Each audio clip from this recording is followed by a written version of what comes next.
His stage name is DJ Drunken Housewife. We've covered the first 20 seconds of the movie. K-Car. Whoa. Hold on. Whoa. Back up. The set decorator for Raw Deal was Otho from Beetlejuice. Yeah, it said shit. Pepperoni in the 9mm bullets. Trope-tastic. The runtime of this film is half of the episode. There's something in every scene for everyone. Harry.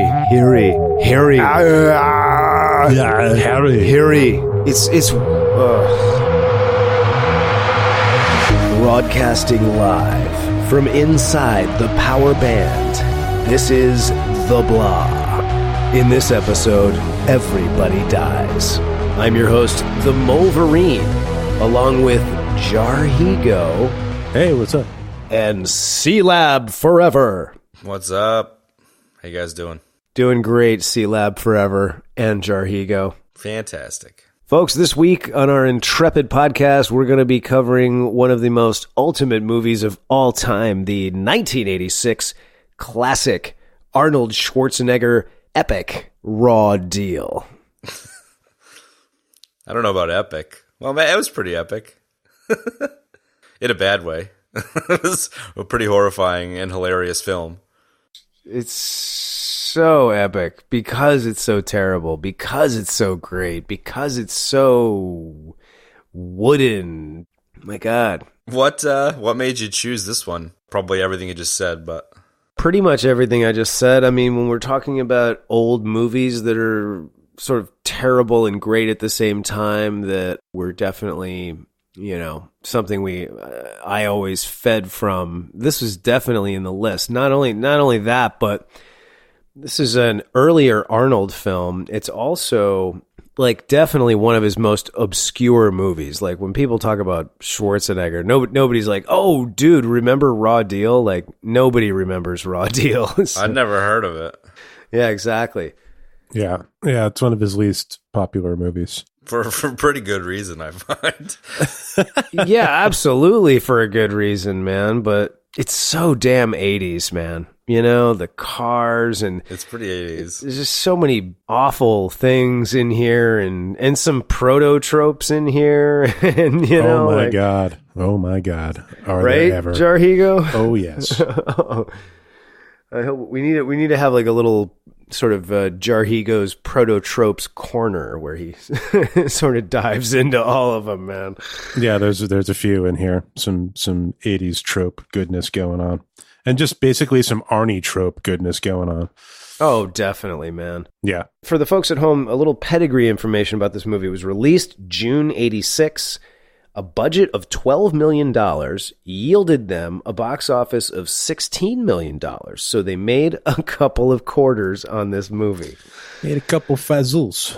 Yeah, they made a couple fazools. That's right. Yeah, here you go. It's, as I wrote in my notes, Arnold's most wooden performance ever. And in delivery of dialogue and just everything about what he's doing, which is part of what makes it awesome. Fortunately for Arnold, he is buoyed by a great director who went on to do many, many films. A few other questionable ones, but many other films, some good ones too. And then also he's buoyed by really an intrepid cast of some really great actors. So that's also what makes this movie so great. But you know what really makes this movie great is like how well cast Arnie is, because I can't think of a better person to join the mafia than a 17-foot tall, 4-foot wide Austrian man. What are you talking about, man? He's completely inconspicuous. I love how it's not even about him being in the mafia. It's him starting off as a small town sheriff and then joining the mafia. No, it's even better than that. He starts off that we don't see as an FBI agent who gets demoted to a small town sheriff and then joins the mafia. The funniest thing about this is we could go on and on and on about how ridiculous it is that he's impersonating like a federal agent, but then he went on to be the goddamn governor of California, so fair play to him. I know, man. There you go. I know. That's the thing that's so great about Arnold, man, you know? Before we get out of it, say there's the working title for the film initially was Triple Identity. Hey. Oh my God. Are you serious? Yeah, I'm serious. Wow. Where did you find that little nugget of gold? Oh, I've been trying to mine some things here and there. I'm not sure where I found that one. Yeah, wow. Triple identity? Jesus, man. That's even more 80s of a name. it is more 80s of a name, and it's such a mouthful. My God, man. Yes, it is. Before I opened up IMDb, I would have guessed this was like his film debut, but like The Terminator and Commando happened before this, which is crazy to me. And Conan, for Christ's sake. Wait a second. Yeah. What? Yeah. He apparently did this one to get out of he had like a 3-movie deal with Dino De Laurentiis. Okay. And he wanted to get out of that. So he did this. And I think at one point, Dino De Laurentiis also had Total Recall, which Arnie wanted to do, but they had, I think, Dennis Quaid slated to play the role or whatever. But the long and short of it is they just kind of sandwiched Arnie into this movie to get his contract fulfilled or whatever. Right. Wow. Yeah. That makes a little bit more sense because that makes a lot of sense, man. I just see him getting, Terminator and Conan and like really becoming a star and just being like, this is perfect for me. Mate. Yeah, I mean, at that point in his career, I don't think he quite had the. Oh my God! I don't know how wide of a range Arnie has ever had, but he definitely got more range the longer he went on. And at this point in his career, he wasn't quite there yet. Clearly. Yeah, definitely not. So for the folks at home that aren't following along on the internet, he did before this epic masterpiece. Of course, the original was Hercules in New York, then Pumping Iron. Then, of course, the now epic John Milius directed Conan the Barbarian.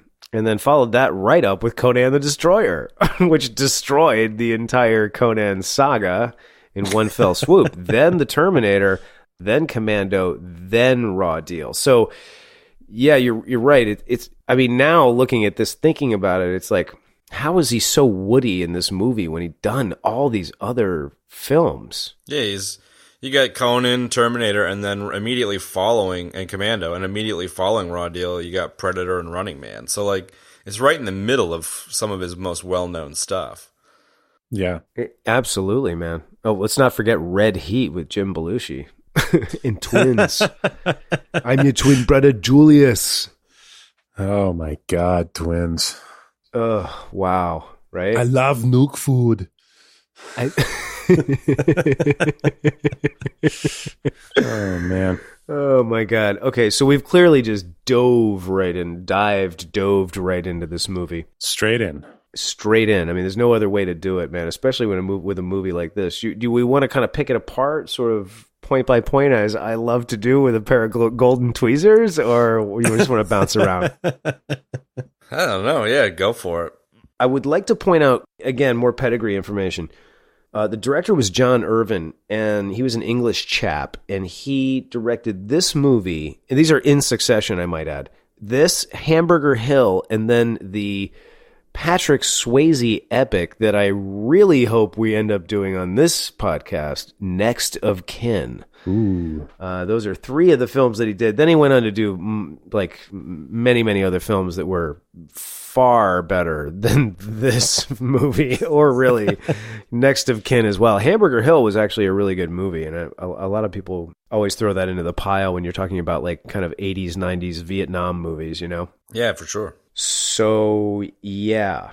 Talking about the movie, the cast. How do you guys want to attack this giant steak of a horrible movie? I reckon the two of you guys take the lead on this one. Yeah, let's get straight into the grisly end of this slab. It's a slab of meat, man. This movie is a slab of meat as big as Schwarzenegger himself. It really is. It really is, and probably about as tough and chewy as Arnold might be. So I imagine Arnold might be.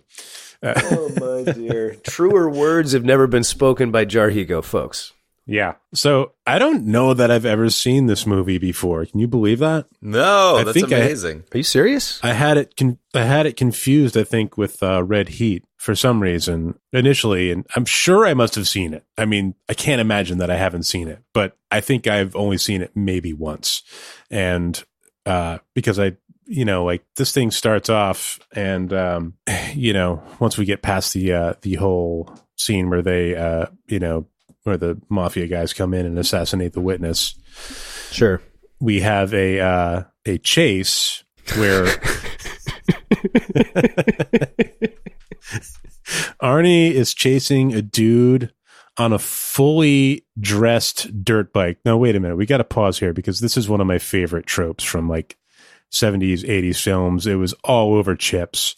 Yes. Anytime one of those fully dressed like police motorcycles with like the side bags and the full front fairing and all that shit, they always tried to dress up a fucking dirt bike. Yes.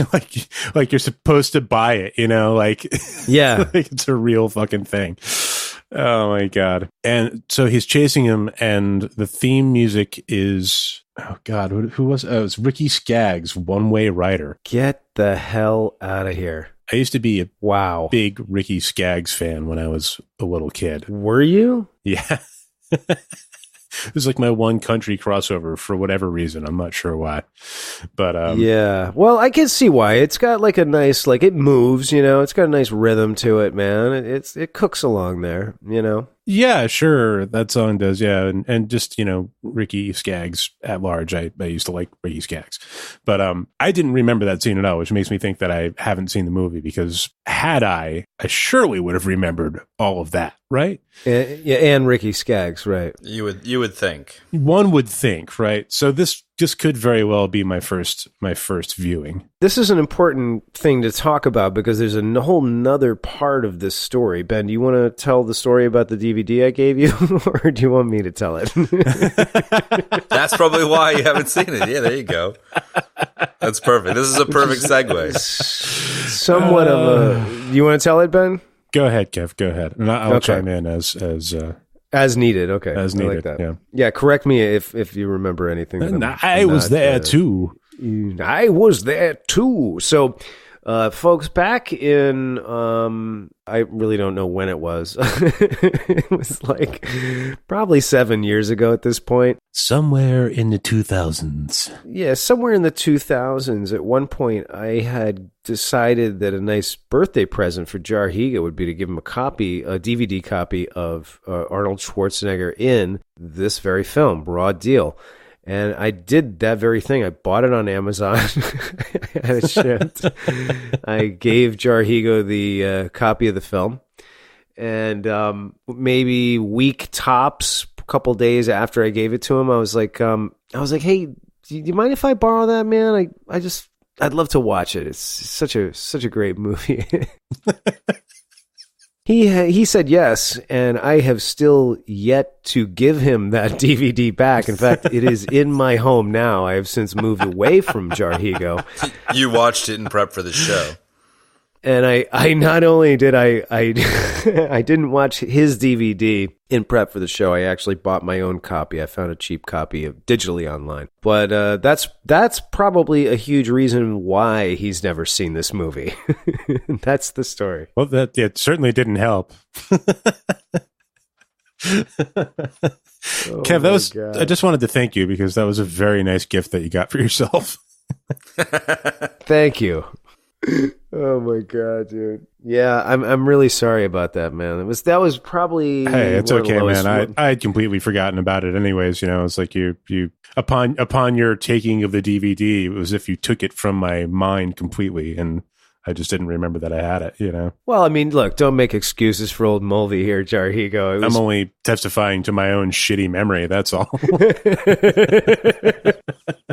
Remember, folks, it's easy to pull one over on old Jarhigo. That's right, folks. That was probably a low point in my time on this planet as a human being.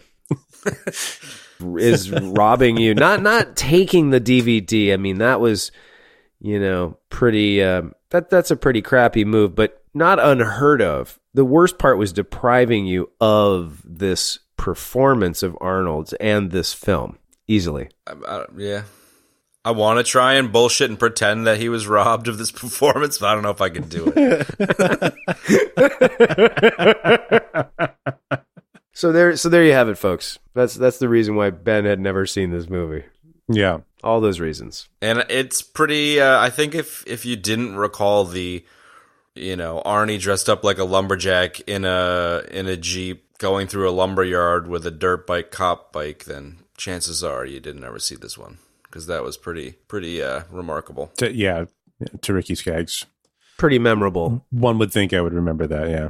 Yeah, I don't know what the deal is with the 80s and lumber yards, but I feel like riding motorcycles or BMX bikes was looked on as a thing that was super cool and challenging to do back in the 80s, because it happened in a bunch of movies.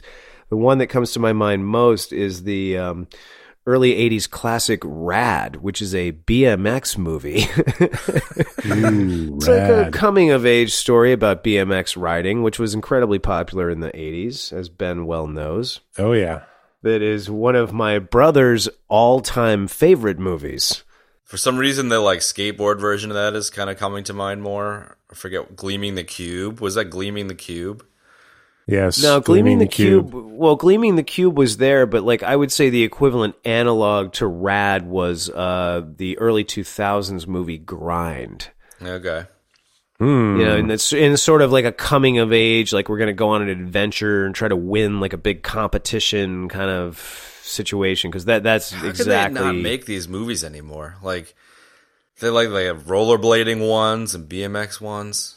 Well, the rollerblading movie Airborne was sort of the 90s equivalent of Rad and Grind. I love how far down this road we're able to travel. Good God. It's really pretty pathetic, man. My breadth of knowledge about these horrible movies is pretty extensive. But, the thing about Airborne, which was the rollerblade movie, it had so many actors playing small parts that went on to do huge things. Seth Green's in it, Jack Black's in it, all these all these great actors. So I've just decided that we need to get a Kickstarter up to do the 2019's. Maybe we'll wait a year and it'll be to the 2020's movie, which is all about those Razor scooters. We're gonna make a Razor scooter competition movie to try and rebirth the genre. Totally, dude. That yeah. You totally read my mind, Chad, because I was going to suggest that. I was like, we need to pick up the torch. We need to fund, write, and film the next great coming-of-age story. And it's got to be those stupid scooters that everyone rides. Yeah, a kid with a scooter and a phone. And the whole thing will just be GoPros everywhere. Exactly. And he's got to have a smartphone that's hundreds of dollars more expensive than his parents, because that's the way it is now. Yeah, exactly. Yeah, well, you gotta have the same one as all your buddies in school, or you're just in our day it was Jordans, and nowadays I imagine it's got to be phones, right? I mean, you can't have the Bobo phone. No, absolutely, man. No, I distinctly remember in my day it was the Reebok pump. Ooh. Oh yeah, dude. Wow. And then they had the fake pumps that tight. Your mom would get at Payless or something, and you get shamed for having fake pumps. Oh, totally, man. Yeah. Fun fact, I had the fake Jordans. Yes. Are you serious, dude? Yeah. And then I finally got a pair, but it was as the trend was over, we'd moved on to the pump or something at that point. So So it was kind of you ran into school and you were like, dudes, I got them. And everybody's wearing pumps. And you were like, yeah, exactly. Yeah.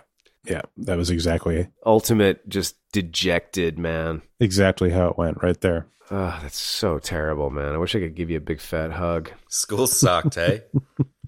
I need a hug, everyone. You do need a hug, bro. I need to pump you up. You got one, man. So, oh my God, such fond memories. So, let's circle back to where we were.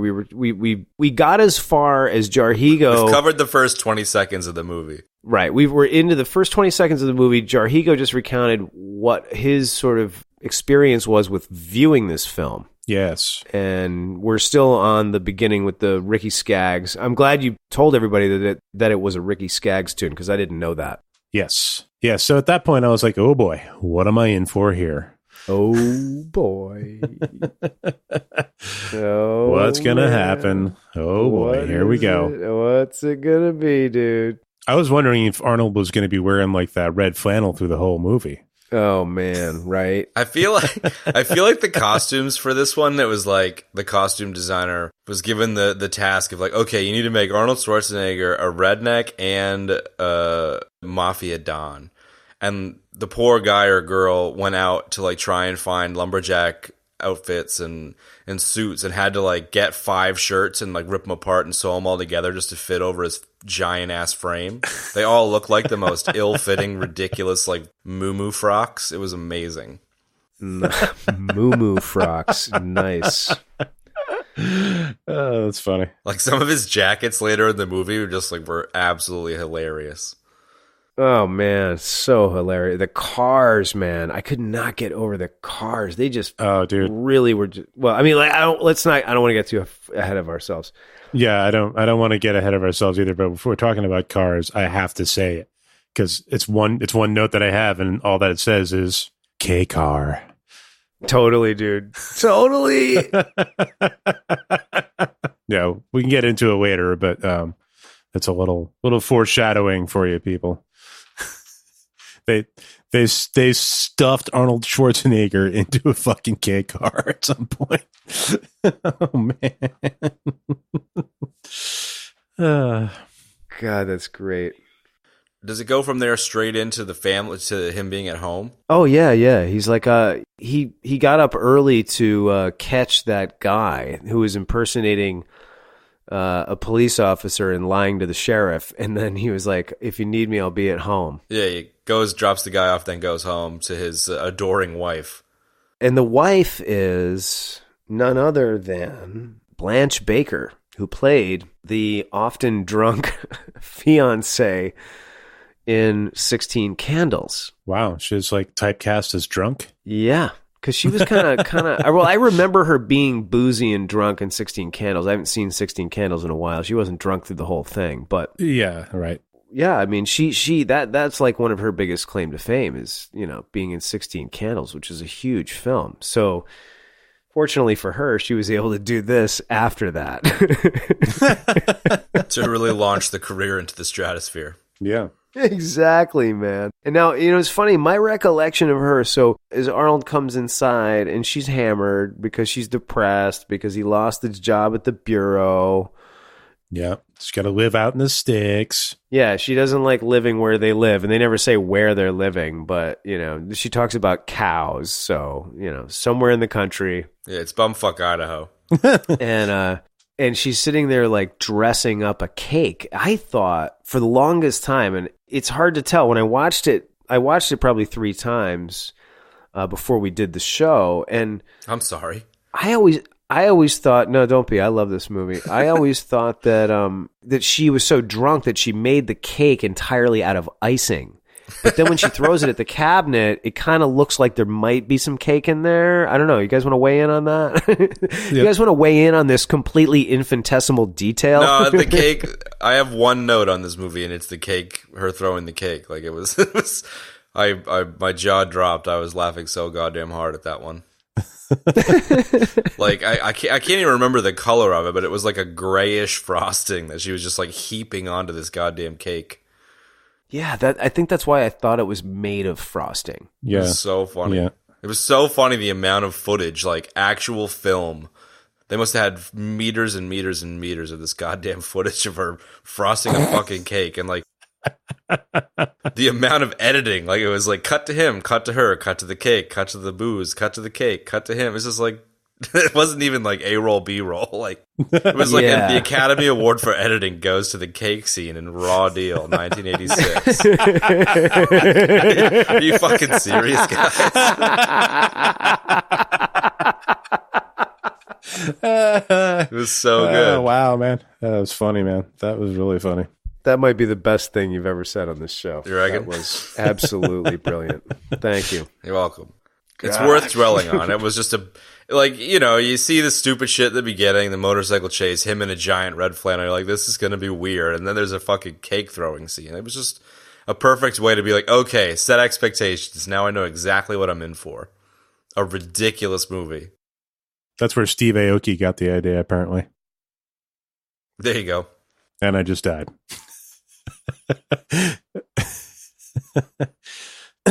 Steve Aoki, he's a DJ that apparently cakes people in his audience. As you do. Oh, right on. Yep. Yeah, and he's doing it for a bit of a drunken housewife.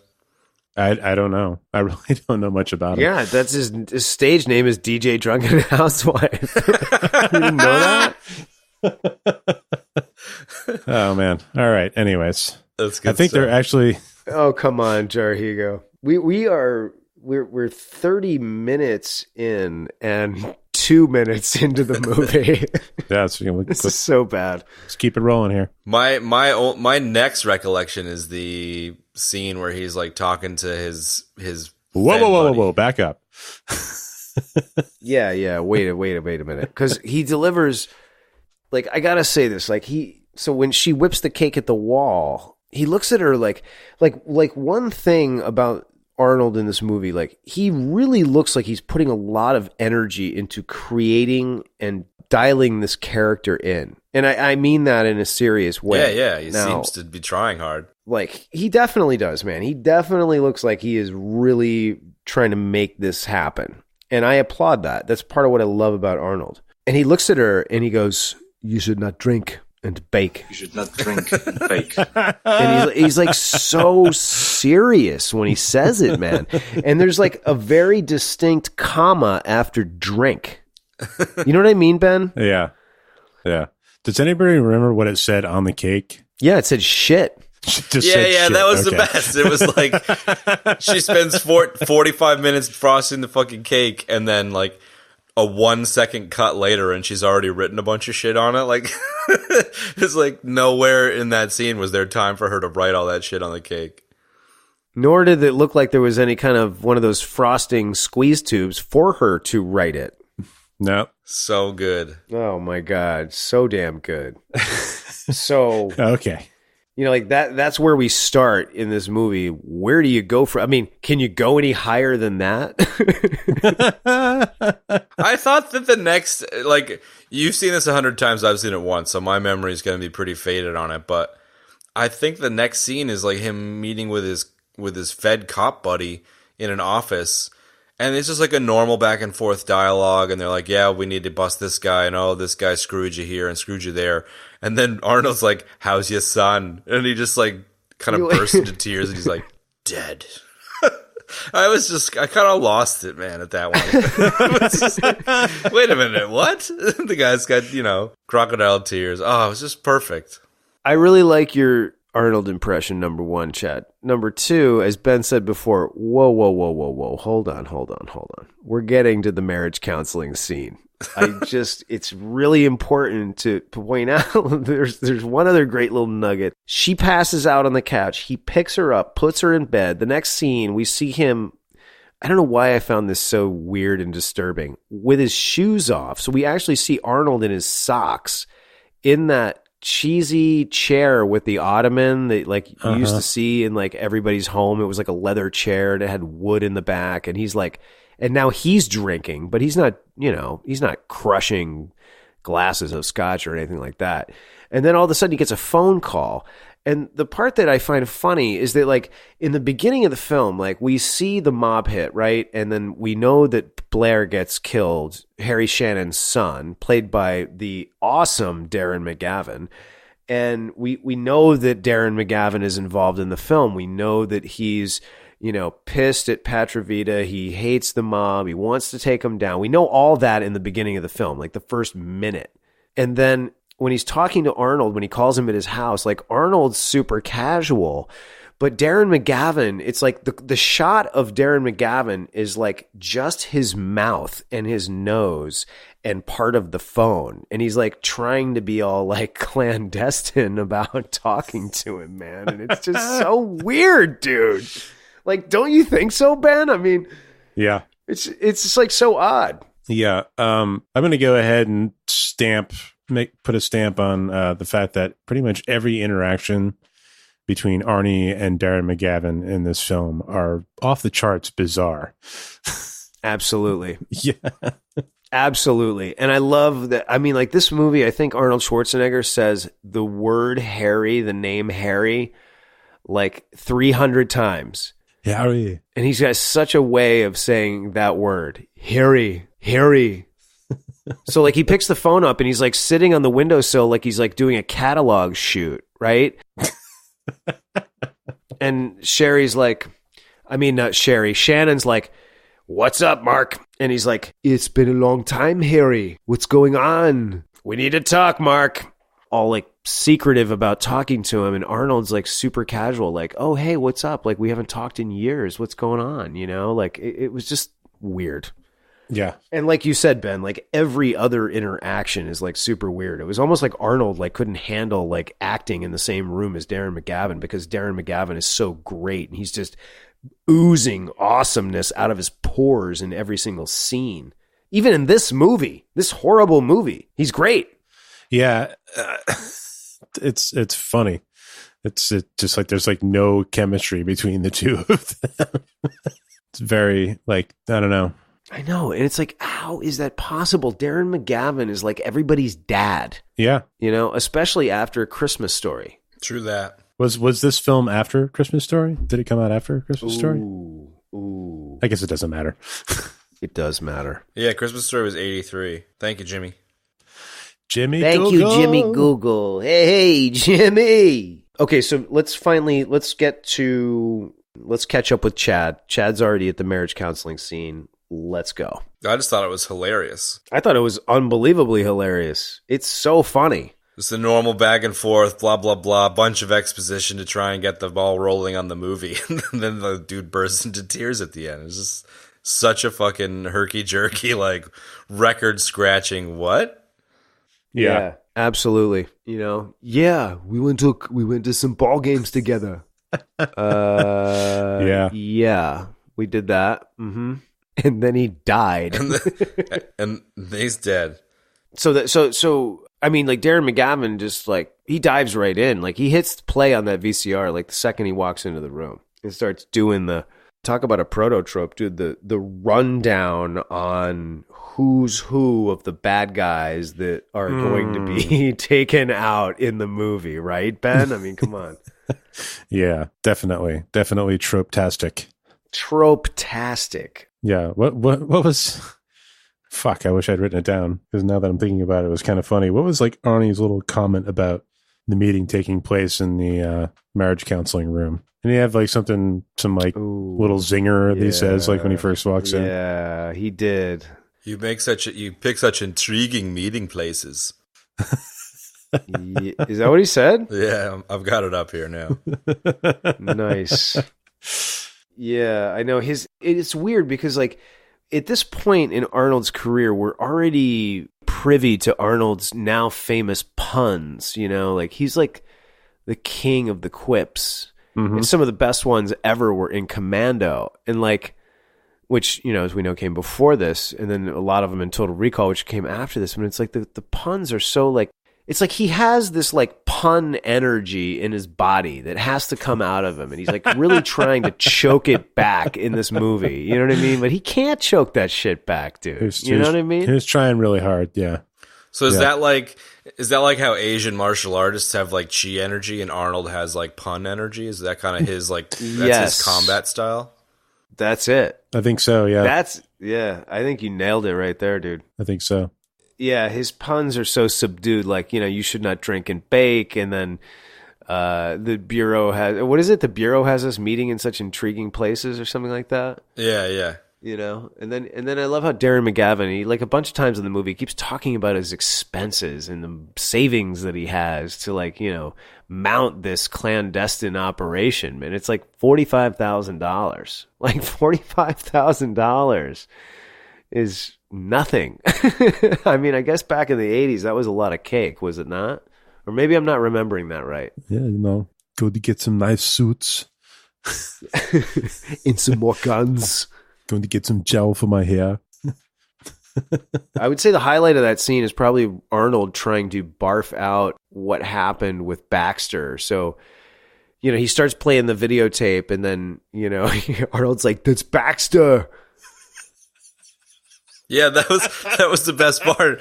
Is it was like there was like a dude sitting there with a nameplate in front of him that says Baxter, and he's like, "That's Baxter." It's like, yeah, dude, there's a fucking nameplate. Exactly. And then Arnold starts like recounting why he lost, his job at the bureau. And he's like, I can't even do it, dude. Come on, do it, please do it. I'm gonna say it because I can't do it at the moment. But he's like he raped, murdered, and mutilated her. And like Arnold trying to say that mouthful just came out really, really funny, man.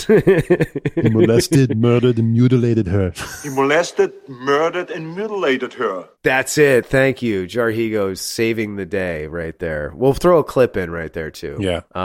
If I can find one. This movie's so obscure, nobody posts clips about it because nobody cares about it. Dude, it was like dredging to try and find anything on YouTube on this movie. Yeah, there was not a trove of content to find. It was like the algorithms on YouTube just kept driving you towards other Arnold films that people liked more. Yeah.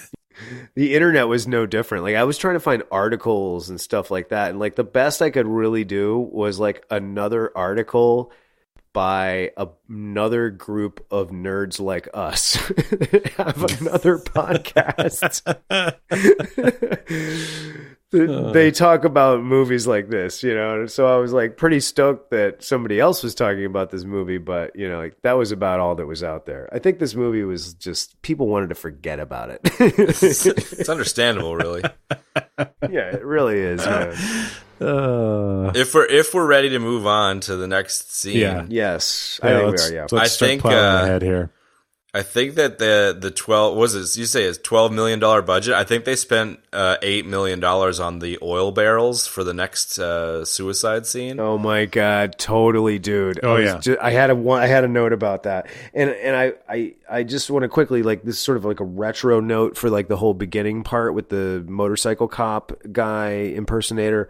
Is that like I love how Arnold goes out of his way to take a detour that will cut the guy off, pour kerosene all over the ground. Then he chews the end off, lights a cigar, chugs on it just enough to get it hot enough so he can then throw it into said puddle of kerosene and make a humongous fire that the motorcycle guy is going to wipe out in. Like I love that.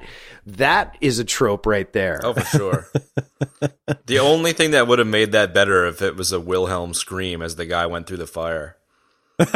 Oh my god, totally. Oh man, yeah, totally. And I mean, like I can personally tell you that I have thrown burning cigarettes into puddles of fuel and they've gone out. So that does not always work, man. So go ahead, Chad. Why don't you just lead us into the next juicy scene from this movie because it's so freaking good. I just love the way that they piece this thing together. Like I could just imagine these guys.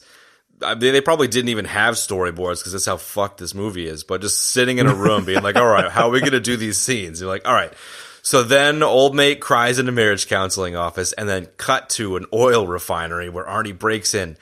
And they're like, but yeah, how do we know it's an oil refinery? And then, Timmy's like, let's buy 750,000 barrels and we'll stack them all up like a giant pyramid vertically. And then we'll blow them up. Perfect. I love it. Yeah. Take half our budget and buy barrels. This movie hits you over the head with, what it's trying to accomplish. It does. It really does. It beats you in the face with it. It just slaps you with it. Yeah, it's ridiculous. Yeah, like Joey Brenner beating up a Lemansky henchman, rather. It just bludgeons you. Yeah. So bad. I love, and this is like another sort of 80s trope. I mean, this is sort of just a trope, period. But like, he calls in the robbery, disturbance, whatever. Drives through the gate. pulls the motorcycle out, like he cuts the gate chain with bolt cutters. Well, so how did he get the motorcycle in there in the first place? I don't know. Number one. Number two, again, like he did it with a flare this time, so that's much more believable. Like he drives out with the motorcycle, he shoots the flare, and the thing starts burning. And then as he drives away, it goes from that to a Hiroshima-sized explosion, dude. It's just like when Red's auto parts store is burning in Roadhouse, another movie we have to talk about. And like it's just like a casual like fire coming out of like two windows, and then all of a sudden it just blows, man. Yeah.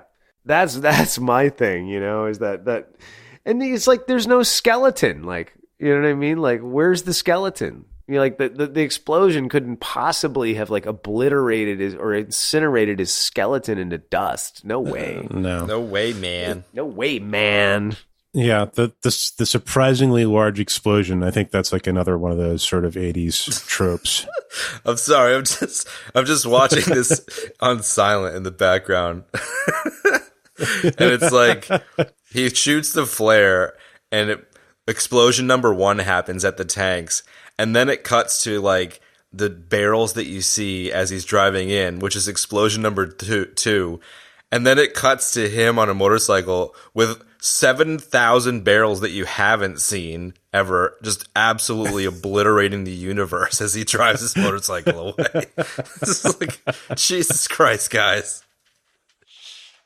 Oh, it's so good. Oh, it's so good. It was very important to make sure we saw that in this film. Otherwise, we never would have put 2 and 2 together.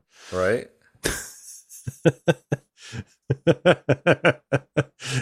Because we never would have made that mental leap had we not seen. That. Yeah. It's like, oh, what? He's in the mafia now? What's going on? They beat you over the head with the exploding barrels, and then, like, in a scene on the phone with Old Mate, he's like, sorry you had to fake your death. It's like, oh, was that what he was doing? I wondered. Dude, you know what I love? I love how, like, we're just still at the beginning, and you've already nicknamed Darren McGavin Old Maid. Old Mate, yeah. It's an Aussie term when you can't remember somebody's name. Ah, okay. Wait, did you say Old Maid or Old Mate? It's OL''MATE. Old Mate. Oh, I thought you said Old Maid because he was crying in the marriage counseling office. That works. I can call him Old Maid if you want. Yeah. God, this episode might be the best ever, and we're not even. God, we're already an hour in and 5 minutes into the movie. This is great. All right, so when you said another podcast did this episode, I was curious if they shut the podcast down afterwards because of how horrible the movie was, and then I realized they probably stopped making the podcast because of how great the episode was. Yeah, right. Exactly. Okay, so next scene is Arnold in the a hotel room listening to Darren McGavin's again another great trope breakdown of like he sort of gave the breakdown in the marriage counseling office, but now we're going to get the breakdown again of who's who in the Patra Vida crime organization. Right. Yeah. The dossier on. Thank you. Yes. Yeah. And Arnie's got kind of the beautiful mind strings and photos all over the room thing going on, or the beginnings of it anyways. That was my favorite part, was that he took the time to, like, so clearly Darren McGavin made him a care package that had pictures of Patra Vida, 8x10 glossy headshots of Patra Vida and Rocca and all of the gang there, right?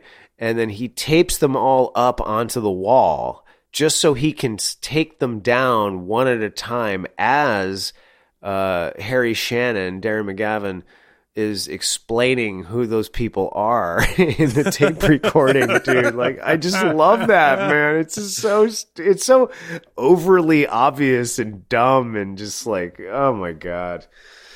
It is. This thing is trope-tastic, man. I mean, like, we thought, like, Escape from New York was full of proto-tropes. This movie is like the proto-trope king, man. Jesus. Yeah. Well, they were proto-tropes in Escape from New York. They're just normal tropes in this film. You're right. Sorry, Ben. That's why, you know what? That's why I nicknamed you Prototrope, dude, because you are the trope freaking master. It's like you're the keeper. You know. Thank you for correcting me. The keeper of the tropes. Well, you know, I mean, they're proto tropes when people are trying them out and they're just getting started, and then they're actual tropes when they're just being, you know, thrown about willy nilly in films here, there, and everywhere. Yeah. Yeah. Absolutely, man. The one thing I did enjoy, this is very, very minor, but the one thing I did enjoy about that scene where he's like walking around in a wife beater, tank top, and getting out of the shower, dries his hair, and he actually sits down in front of the mirror, and you get to see how Arnie combs his Arnie hair, and I really enjoyed that little. Oh my god, I love that too. And then how he closes the closet door with the mirror, so we get like the shot of Arnold with the hair and the wife beater, and looking at himself in the mirror. Yeah, it was perfect. And there's lots of Arnie grooming himself in this movie. There is, Ben. There is a lot of grooming going on. God, it's great. Yeah, good stuff. Good stuff. And now I've got to comb my hair. Cut to Smoky Casino with the funniest fake money I've ever seen in my life. Oh, God. Oh, man. This part is so great. Great Arnold line, magic or magnet, and then he flips the table. I love that. Absolutely love that. Magic? Magnet! But wait, hold on. Before we do that, I got to talk about the last line of the scene, the last bit in the scene in the hotel room. So like he's taking the photos down as Darren McGavin's narrating who's who, right? As he's about to close the door to look at himself after he combs his hair, Darren McGavin, the last thing he says on the tape is, "Okay, we'll see you in Chicago." I'm not even kidding. Just like that, dude. He's like, "Well, we'll see you in Chicago." You know, like, what is this, like a travel agency? You know, like, what are we taking a trip together? It's like, no, dude, he just like killed himself, faked his own death, you know, so he could do this whole thing. And I just thought that was funny because he's so serious in the tape. Like, that's Petrovita. You know, that's Rocca. He's the Undertaker. You don't want to go to the gravel pit, you know, like, you know what I mean? And then he's like, well, we'll see you in Chicago. It's like, okie dokie. Okie dokes. Well, I think, like you said, he cuts to the like magnet line and then starts the best example of an uncoordinated barroom brawl I've seen in a while. I just love the way that it's shot. Like, you know how you saw those like Foley artists back in the day, and they're like, "This is how we make it sound like someone's getting punched," and it's like some nerdy dude like beating the shit out of a frozen turkey. I just imagine like some dude in the background just like beating on a turkey while Arnie like swings an elbow or a knee and like misses these guys by like 6 feet. You know, you can see how much they're missing each other, and he throws the guy onto a table and the table collapses like 4 minutes after the guy lands on the table. It's like the best thing I've ever seen. Dreadful fight in the casino. And like, you know, on top of that, like none of these guys, like really any of them, including Sam Wanamaker as Petrovita, like they none of them seem like these like Italian mob guys, you know, really Paul Shinar, who played Paolo Rocca, is the, Rocca, as Darren McGavin always says in the movie. Like he's the only one that really seems like he's like an Italian mafia guy. You know what I mean? Yeah, he kind of has it going, but the rest of them, yeah. The rest of them seem like they're like stockbrokers or something.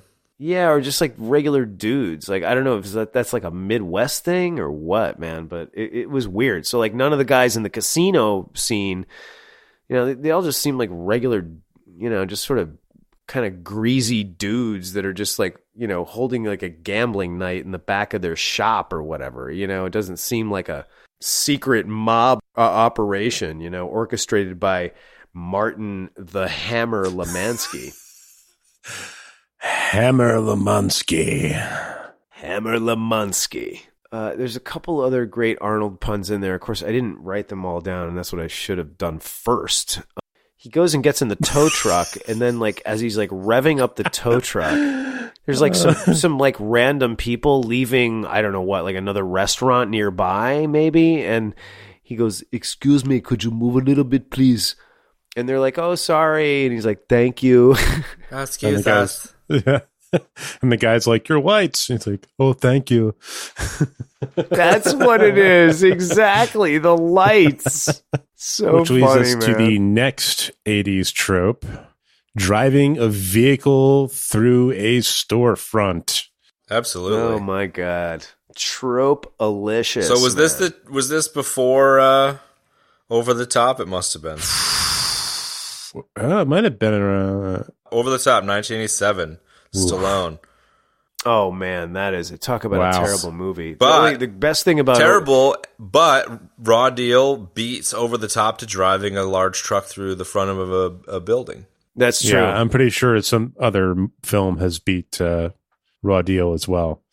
But I'm sure. But canonically, for the sake of the podcast, we're going to say the first ever truck driven through the front of a building was 1986 Raw Deal.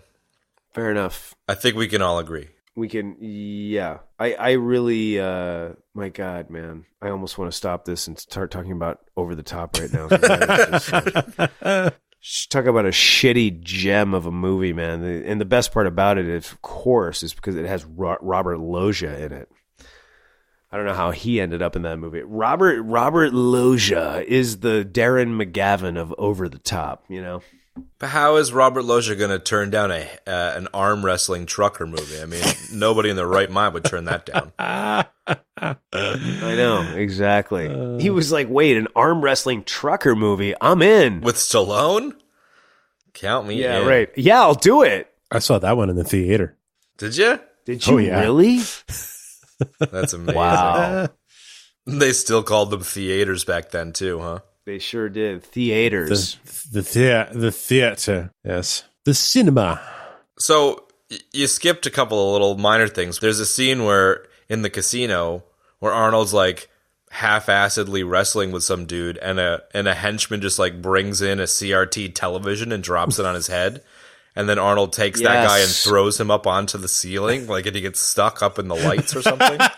Yeah, no, he throws him up and he gets stuck on a beam that's like going across the space.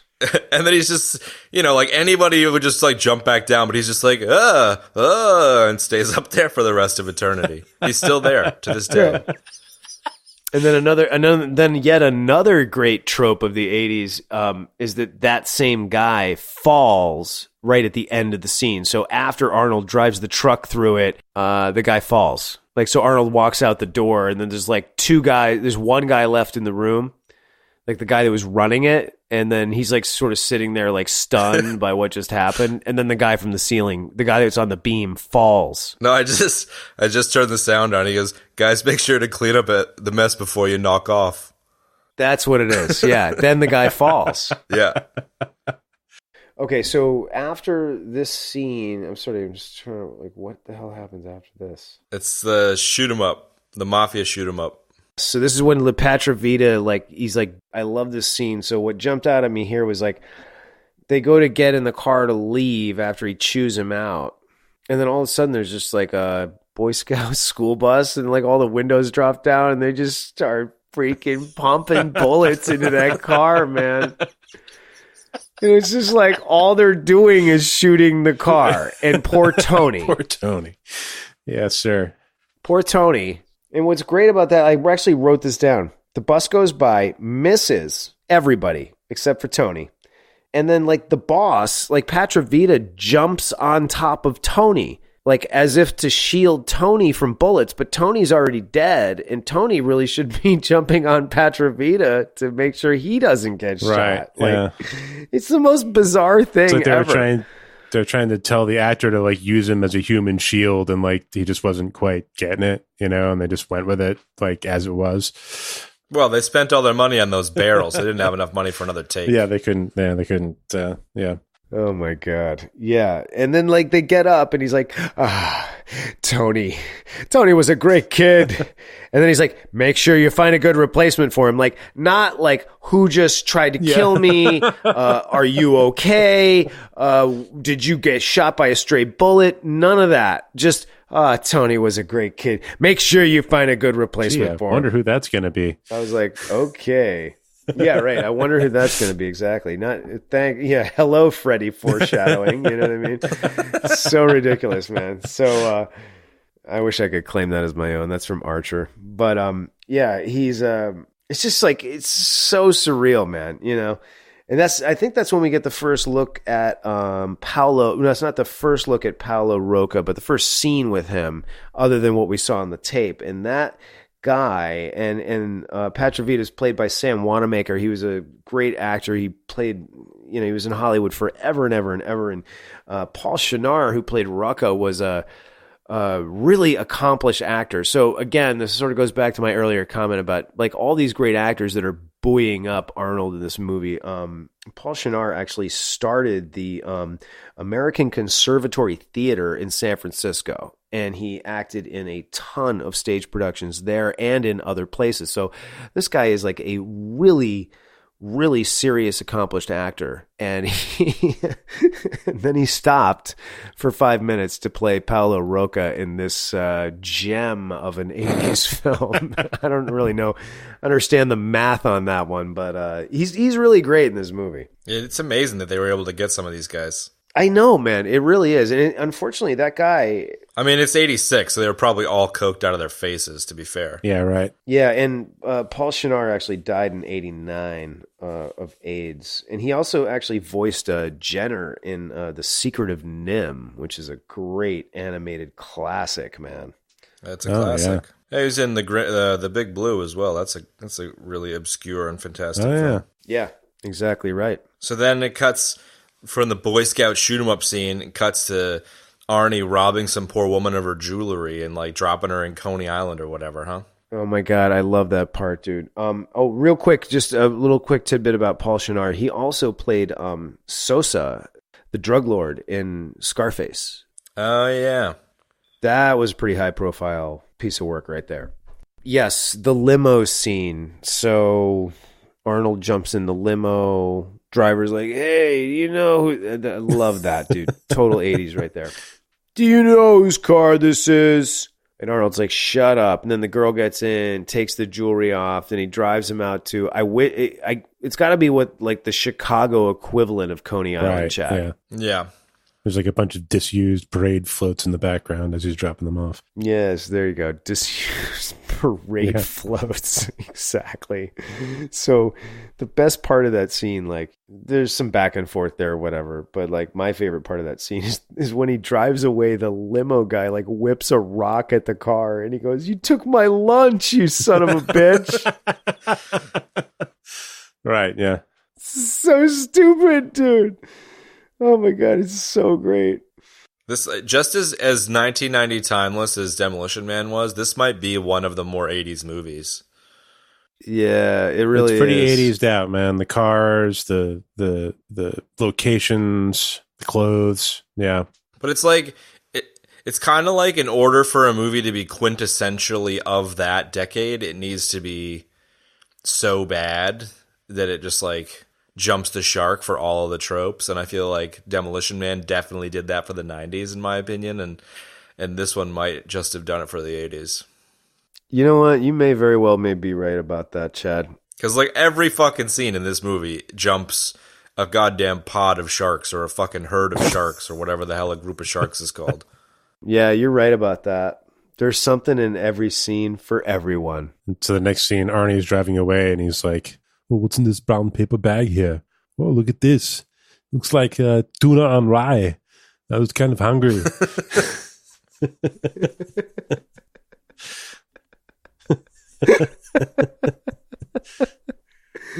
Well, that sort of backs up your whole sandwich theory from like man, an episode or two ago. This movie was kind of a tuna on rye. Oh, this movie is definitely. This movie is like This movie is like old tuna on rye on like really crappy Wonder Bread or something, man. So it's actually like one of those double taco things at Taco Bell where they made a tuna fish sandwich on rye and then put Wonder Bread on the outside of it. No, it's just a Wonder Bread on rye sandwich. It's just buttered some Wonder Bread and then put it on rye. Yeah. I love it. Oh man, it's a poverty sandwich. We're 2/3 of the way through Act 1. Yeah, exactly right. We are literally. I believe the next scene is when Arnold's sort of doing like a check-in with Harry. He's leaving. He's talking. I love how like he leaves the messages in the other apartment. So there's 2 apartments. He's rented 2 apartments, one for Arnold and then one for the tape recorder that's going to be catching all of Arnold's updates and messages. And that tape recorder is a giant industrial reel-to-reel. Like an answering machine wasn't enough. Like they had to use a giant reel-to-reel to catch all of Arnold's It's a reel-to-reel updates. with like an amp and giant bookshelf speakers next to it. Yeah, exactly. So funny. And the best part is that like, so Arnold starts going through like, you know, the rundown. Like he's just doing like a grocery list of like he might as well have been. I'm surprised he didn't actually mention his actual grocery list in the scene, because he starts saying, and it sounds so awkward and weird. He's just like, Harry, the apartment is fine. I'm renting a car tomorrow. And it's like, you're renting a car tomorrow? Like, like number one, who cares what the apartment's like? You know what I mean? Like that shouldn't matter, man. You're trying to infiltrate a criminal organization. You're not trying to like, you know, live it up large as a, you know, you faked your own death and now you're going to be Joey P. Brenner. It's like, who cares what the apartment's like? Number one. Number two, it's like you're renting a car. Why would you, A, do that in the first place? B, why would you tell him that? Who cares? Right. I mean, seriously, It's man. like he's checking in with his dad or something, you know? Like, I'll be home at 10. Yeah. I love you. Exactly, man. okay, daddy, just got into town. My hotel's pretty nice. I'm going to get a car and I'll be able to visit you and mom.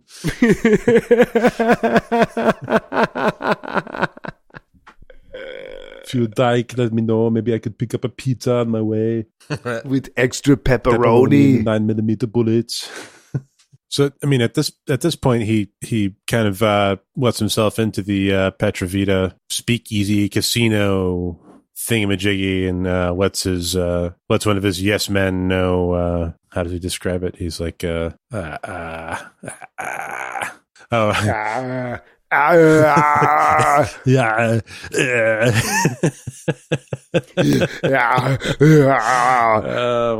Oh my god. Let him know Lemansky's pain in the ass has shown up or something along those lines, right? Tell him I'm the pain in Lemansky's ass. Yeah. So terrible, man. So we just need to pause for a moment and recognize that, Ben, you just died on the surface of Mars there, but you got to it in the end. Yes. God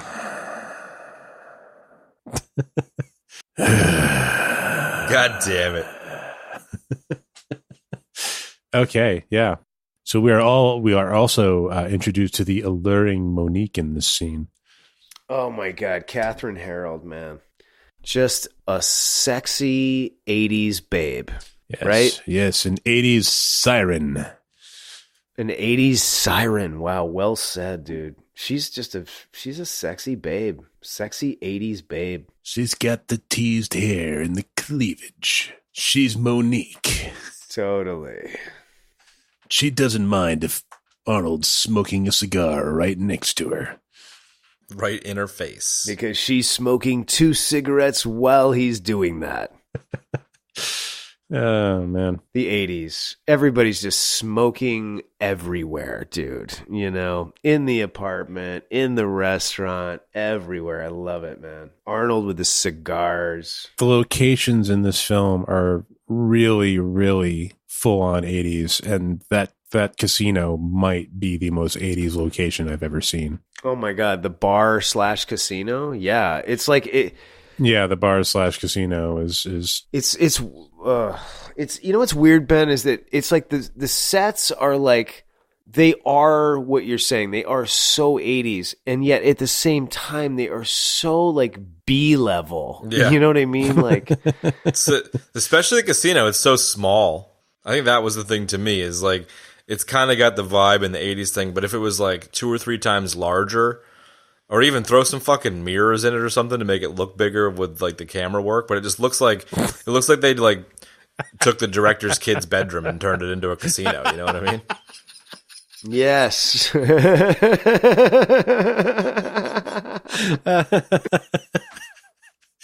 Oh my God. Yeah, that's just like the style. I would definitely, the style of that bar / casino is like straight up 80s. You know what I mean? But like as a set, as a location, it feels really B level to me, dude. You know, possibly even C plus level. I don't know. Yeah, and he goes up into the office, and in the office, on the wall opposite, like the desk, as he's talking to Roca, there are like 3 television sets, like CRTs, like just kind of willy-nilly, like embedded in the wall there. You know what I'm saying, right? Totally, like, dude. Yeah, another total 80s thing, man. like the closed circuit security TVs or whatever, but but they're just like really bizarrely willy-nilly, like just jammed into the wall there, like somebody just kind of threw them and they landed however they were. You mean like they were like, you know what this needs? Like, TVs in the wall. All right, like just cut some holes and throw the TVs in the wall. But they're actually I see what you're saying, dude. Yeah, they're all spaced out, like they're all that's how they did it, like in the 60s. Yeah. If the folks at home have a podcast app that supports chapter art, I'll chuck an image of that into it so you can look at your podcast app and you'll see what we're talking about. Yeah, definitely. That would be great. And if you don't have one that supports chapter art, I think Pocket Casts on both Android and iOS and Overcast on iOS supports it. So I love how it's like trying to be cool with having multiple televisions, but they were just like, yeah, just cut some holes in the sheetrock and grab those 4 shitty TVs out that we saw on the curb outside and just flush them up with some joint compound. Yeah. I knew you were gonna just waiting for a moment to throw the word joint compound. You know he was, man. Oh man, he had to, dude. Had to be done. If there's one thing we know about C-Lab, he's all about joint compound. I do love a good bit of taping some joints. It's nothing like taping some joints. So yeah, he meets Roca, but more importantly, this is where we meet the impeccable Robert Davi as Max Keller, and totally. Henceforth, the hilarious rivalry begins between those two, which was so funny. I know, and it is so funny. And Davi, I mean, come on, dude. If there is a guy, like if there's 2 guys, I don't really know why I think this, but like there's 2 guys that just jump out at me 80s. It's freaking Robert Davi and Michael Ironside. They're just, I don't know, man, like just 80s staples. Like I feel like they were in everything in the 80s, and yeah, they're just great. Well, I mean, Robert Davi is like the bad guy in every fucking movie. Oh my God, dude. He was one of the Fratellis in Goonies. He was the bad guy in License to Kill, the Bond movie that came out in 89 when Timothy Dalton had taken the role on. And then, you know, I mean, take your pick, man. He's been in like every single movie in the 80s, man. My God. And Michael Ironside. Yeah, he played one of the FBI agents in Die Hard, and he wasn't the bad guy, but he was a dick. And Ironside, dude, was like kind of the same way, I felt like, you know? Total Recall and like freaking, you know, take your pick again. Maniac Cop 1, 2, and 3. Maniac Cop 1, 2, and 3. There you go. That is gold right there, baby. We got to do that. The trilogy? What, Maniac Cop? The trilogy. I'll totally do that. I would like to say that this is also, well, right after we meet Robert Davi. And I love it's great, Ben, because like the rivalry between the 2 of them starts right away. Immediately. You know, yeah. It's like immediately. And Roca's like, oh, this is Max. He takes care of things, all kinds of things. And he's like, what do I want with you? And he's like, I want to take care of things, all kinds of things. And it's like, is there an echo in this room? And then, you know, Robert Davi's like, yeah, that job's already taken, you know? And it's like, they're at it, man. Straight away. Probably one of the best dynamics of the entire movie. It was great. Joey, this is Max Keller. Max takes care of things. All kinds of things. Trying to prove that maybe you can use me? For what? To take care of things. All kinds of things. That job's filled. I'm sure a smart man like Mr. Rocker is always looking to upgrade. And then he sends 3 guys out to like murder him in the alley right after that. Like, that's the best part. And that's where we get introduced to another really 80s and just in general Hollywood staple, Ed Lauter, who has been in like every movie and TV show on the freaking planet, dude. I don't know where to start. He was in he was in Real Genius. I mean, just in the 80s alone, he was in Gleaming the Cube, which you mentioned before. He was in Real Genius, Revenge of the Nerds 2, Death Wish 3, Girls Just Want to Have Fun, Finders Keepers, The Big Score, Cujo. I mean, Time Rider. Like, Ed Lauter has been in everything, and he has played a cop in exactly half of those roles that I just rattled off. You know what I mean? Like, he's one of those actors. And if you don't know who Ed Lauter was, you would totally, and I'm really talking to the folks at home here, you will know him when you see him because we will post up a link of some kind. Yeah, like literally you just need to see a picture of his mug and you're like, oh yeah, I've seen that guy. Yeah, exactly right. Exactly. I'm surprised he wasn't in Tombstone. Yeah, exactly. Right. How did he not end up in Tombstone? Yeah. So yeah, terrific Arnie line in that part. Yeah, what's the line, Ben? Oh, nothing. I mean, he gets into the bar brawl, and then the cops like run down the alley just after the action breaks up, and like whatever he introduces himself, etc. And Ed Lauter's like, "What's the P stand for?" Pussy. So stupid. Joseph P. Brenner. What's the P stand for? Pussy. Pussy. It's like what? Yeah, for real. Yeah. We might want to not go frame by frame just because we're still in Act 1. And we're an hour and 36 minutes in. Yeah, you're probably right. So then I think the next scene is the jogger chick. So when the police do the raid on the house, like in the suburbs. A couple things that I had from there. Like, I love the blonde jogger chick. She walks up to the car and she's like, "When was the last time you had a good piss?" And then pulls the gun out. And the guy's like, "Ah, crap." No, you got me. And then the jogger chick walks up to the door with the guy, and then like just cops come swarming out of everywhere. Of course, Ed Lauter's one of them. And then he goes in there, and there's just like people screwing in like every single bedroom, dude. It's bizarre. I mean, I guess it's not, but it's like, early in the morning. Yeah, it was like Real World Sandusky or something. Yeah, something like that, man. Yeah, Real World Sandusky. There you go. Nice one, dude. And then Ed Lauter has a great line there. He's like, "Call the president. I think we just fixed the deficit." Because there's like all this cash on the table. It's like, yeah, wow. Like, there you go. There's another 80s trope right there. I'm telling you, man. Jumping the shark. Another shark jumped.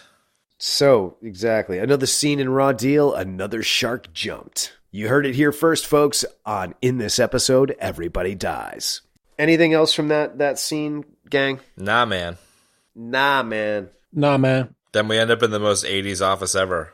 That was like, I love that scene too, because it was like, speaking of another 80s person, it was like the most Donald Trump thing ever, where the guy's like a mob boss and he just got his smack and money ripped off. And he's like, "I want you to break into the cop shop and steal it back." It's like, what fucking crack are you smoking, dude? That's the stupidest idea I've ever heard in my life. He's like, "I just want you to do it." Right, exactly. He's like, "Just do it." And you're just like, "Dude, that's not a good idea, Mr. President." Like, just do it anyways. Okay. Yeah. No worries. It's not a good idea, Mr. President. I swear, like, and again, like, kind of jumping back to that scene where they do the raid on the house, like, none of those guys even remotely look like Italian mafiosos. So, well, you know what? I guess that just sort of goes to show the budget of this film. It reflects the budget of the film. Anyway, moving on. So Petrovita's office, like, I love what he's talking about, the smack. I want it. And my favorite part of that whole scene, and I could not believe it when like this happened, is that he takes his medicine, he takes his pills with a glass of milk. And it's skim milk kidding, too. man. It's really watery looking skim milk. No, it's milk. It was early soy milk. He's like, I want the smack. It's mine. I want it. And then he throws pills in his mouth, and you see him pick up a glass. Its glass has milk in it. I gotta take my vitamins. Hang on, Rock. I gotta take my vitamins. And then I want the smack. Have you guys had those Flintstones chewables yet? They're great. Hang on, Rucker. I gotta take my Flintstones chewables. Then I want you to get the smack. It's mine. I paid for it. There is something funny about his insistence on that, right? Like it's hilarious. It's like a kid whose candy got taken away from him or something. It's just. But it's like the most tropey thing ever. Like you've had a boss at some point in your life that's asked you to do something really stupid, and you're like, "Dude, really?" You're like, "Yeah, yeah, like, okay." You leave the room, and you're like, "How the fuck are we gonna do this?" I swear the only reason it happened was to move the plot forward. Yeah. Yeah, exactly. And you know what's great is that there's a piece of artwork on the wall in his office that is so 80s. Like it looks like a bargain basement like repro of like some sort of Asia album cover or a Roger Dean Yes album cover. Yeah, I was just looking through. Jimmy Google was just showing me the IMDb of the film, and it turns out the set decorator for Raw Deal was Otho from Beetlejuice. Oh, so shit. Are you kidding? That's where that art came from. Oh, no. Are you serious? Yeah, I'm totally serious. A fictional Holy character fuck. from No, you're Beetlejuice was the not. set director. Wow. The set dresser for Raw Deal was Otho. Yeah. You're just taking the piss. Yes, yeah. Yeah, that's what I thought. He almost bought it, though. I totally bought it, dude. Well, I had bought it. I was just dying for another tie-in to Demolition Man. And there it is. So was I, man. Like I was like about like you were about that was about to melt my brain. Demolition Man, Beetlejuice, like Otho, forget it. What seems to be the boggle? What seems to be your boggle, citizen? Yeah, I was asking what your boggle was, man. Come on. We need to move this thing along, guys. Or this is going to turn into like an 8-parter. The next major scene is when she tries to seduce him and he fake falls asleep. Yeah. Oh man, that's the best, man. He's talking about the champagne, and then he has a tape recorder playing a tape of him snoring, so he can like sneak into the other room and listen to her. I love that. The kind of next thing that I think would be worth touching on is the Godfather going into Petrovita's wooden office scene, only because it's like the most ridiculous thing ever, where you're standing in front of like the mafia don and he's like, "Have you ever killed anyone before?" It's like, no one's gonna be fucking talking like that, man. Come on. Yeah. You mean like when Petrovita's asking if he like killed anybody? The mafia don doesn't ask anyone if he's killed anyone. You know, like they're a little bit more careful than that, for Christ's sake. Well, not only that, but like they already know that when they've like got the guy. Like if you're there at the house having the meeting, they know what you've done. They don't need to ask you that shit. But that's like one of Sam Wanamaker's like best lines in that entire movie is when he's like, "You ever kill anybody?" He's like, "You want names and addresses?" And he goes, "Smart, I like. Smart ass, I don't." That's his best line. The little teeny thing to throw in there as I shuffle through this thing on silent is that his vitamins are on the table in this office as well. His vitamins are on the table in the wooden office as well? Yeah, they're just sitting right in front of his desk the whole scene. Nice. And then, another great 80s trope that happens like right at the beginning when Arnold shows up with Catherine Harold is like Roca, he greets them. And he's like, and Arnold's like, "Oh, this is a great party." And Roca's like, "This is just a small gathering of a few friends. Luigi's parties are huge and only held outdoors." Like, wow. You know, it's like, how many times do we hear something like that? Let's measure our dicks here, guys. And another 80s trope, let's go dress shopping. Oh my God, right? Again, another totally 80s location. Oh man, it's the Starcourt Mall, for Christ's sake. You picture the fucking... It's totally in the freaking Starcourt Mall. Picture the Stranger Things kids walking around in the background. Yeah, they were there. It was right next door to Scoops Ahoy. That's it. Totally. Oh my God. I saw a Sbarro today, man. That's very mall, 80s mall. It's not as 80s mall as Orange Julius. I knew you were going to say that. You're so right, though. It's not. Orange Julius. You're my twin brother, Orange Julius. Okay. Death number 900. Death number... What? You didn't die. You didn't die on Orange Julius. I thought that was funny. Okay. You're still alive, bro. You're the only one of us that's still kicking. Oh, okay. Glad somebody's keeping track. Yeah, so the next scene, like, okay, so Robert Davi, takes the photo in the party of him and Joey so he can show it to, like, his cop friend. Then we go to... Does he give him, like, a wet willy or something in the photo? Like, Yeah. No, he grabs his head to, like, pull him closer, and Arnold kind of snaps away and gives him a Arnold death stare. He was, like, pinching his cheek or something.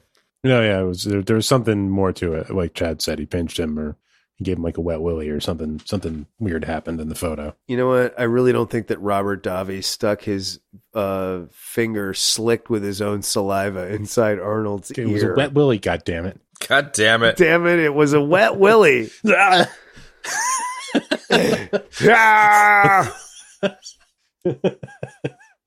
Oh my god. I cannot. I'm so off my Arnold game right now, which is so pathetic. Yeah, dude, he gives him a wet willy, man. You're time. 100% vindicated. Am I? Yeah. I thought it was a wet willy. No, I know that he doesn't do it. I know that he doesn't give him a wet willy. He does not give him a wet willy. Okay, bro. What? That's not what happens, dude. He just like grabs his ear or something, man. I don't need to. He grabs his earlobe. I love it was like, Otho is the set director. He got a wet willy. We're just fucking around, bro. Don't get upset about it. It's okay. Who are you talking to? Me? Yeah, you're like, you didn't fucking wet willy. It's like, all right, bro. He didn't give him a wet willy. Okay. No worries, man. No, he grabs his ear. Oh my god. Anyway, so one of you, I don't remember which one of you was talking about the dress shopping, like showing her sensitive side, doing the dress shopping. He's like, why not get both? I can. I'll buy it. With the 3 like dirty henchmen that just came from like a poker game. Oh my god, that's the best part is like the guys come rolling into the mall, dude. And then like the one guy is just like got his face pressed up against the glass and he's like, "Hey, that's them right there." Like it's just so stupid, dude. But it was like these 3 henchmen were out to lunch at getting Orange Julius's and sandwiches at the mall. They were, because they throw all of the Orange Julius's and their hot dogs into the fountain. Into the fountain. Yeah, exactly. Like, they're like, fuck you. We're mob guys. We don't care. They're on their day off, just like eating fucking sandwiches from Sbarro. We work for Hammer Lemansky. Was I the only one that was just waiting for Monique to grab that big white light up globe off the top of that pedestal and smash it over somebody's head? That's exactly what I thought. I was just waiting for that to happen. Like the minute like they like pan and you see that thing in the background, she's standing behind it. I'm like, oh my god, she's gonna, and it never happens. Oh wait, no, it does happen. She smashes the vase over the guy's head. Oh, the globe. The globe. No, she doesn't. Totally 80s, light up sphere that's just on the top of like a fucking monolith. Yeah. Right, exactly. Because in the 80s, everybody had a glowing sphere on top of a monolith. I still have mine. It's exactly right. I still have mine. Guys, I still have it in the basement. There's a lot of great little tropies in this part. Like the manager of the store is like frozen, like, oh my God, what's going on? And Catherine Harold's like, go, bitch! Because Arnold's like, call the police. And she's like sitting there doing nothing, like staring in disbelief. And Catherine Harold pushes her and is like, go, you bitch. And then Catherine Harold actually kicks more ass in that scene than anybody else. Much. Like, she is fucking working, man. Like, just like grabbing mannequin arms, bashing dudes in the face, like the vase, all of that, man. It's crazy. It's great, actually. I love how much ass she kicks in that scene. Yeah, she whoops some serious ass. And she gets her goddamn dresses. That's right. Exactly right. And she looked fabulous doing it all. I love how we're not even halfway through this movie. We are close. We are actually very close to being more than halfway through the movie. The runtime of this film is only 1 hour and 45 minutes. The runtime of this film is half of the episode that we're about to make about this film. No, we have already recorded more material than the movie is long. Yeah. So this part, when they're down in the basement casino / bar, ultimate 80s bar. The director's kid's bedroom. Yeah, right. The director's kid's bedroom, and they're screaming at each other about how they're going to get the smack and the money and all that. And there's Brenner over there sipping on his drink, and he's like, "What about a bomb?" Like Mr. Casual. Sipping on his orange juice. Sipping on his orange Julius. Hey. That's right. Sorry, sipping on his orange juice. Oh my God, it is an orange Julius. Took from the mall. I just love how they're planning a huge heist while the cleaners are working in the background. I love that, man. And Roca should have been like, "What's in that glass?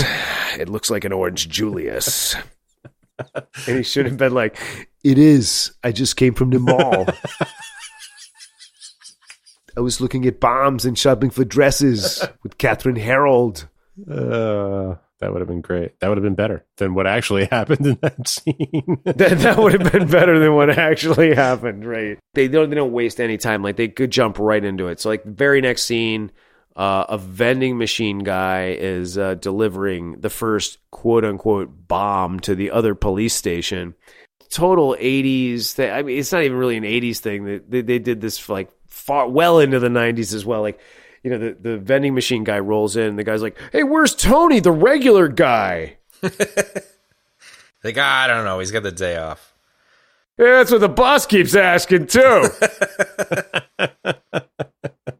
You know, or something like that, dude. It's so stupid, man. And then he's like, "Okay." And then they show the guy, like, he opens the door to the vending machine, and then he, like, slyly, like, takes the bomb soda can and throws it in there. And I mean, I shit you not. It is a 9-volt battery and a Timex wristwatch with the band taken off, taped, glued, or, you know, what have you, to the soda can. It's Dennis Hopper from Speed made that bomb, man. Come on. There you go, dude. Exactly. I actually made a note about how ridiculous that bomb was. I know. It's so bad. And he's like, just got it in his hand like he's just holding like a regular soda can, like when he's in there.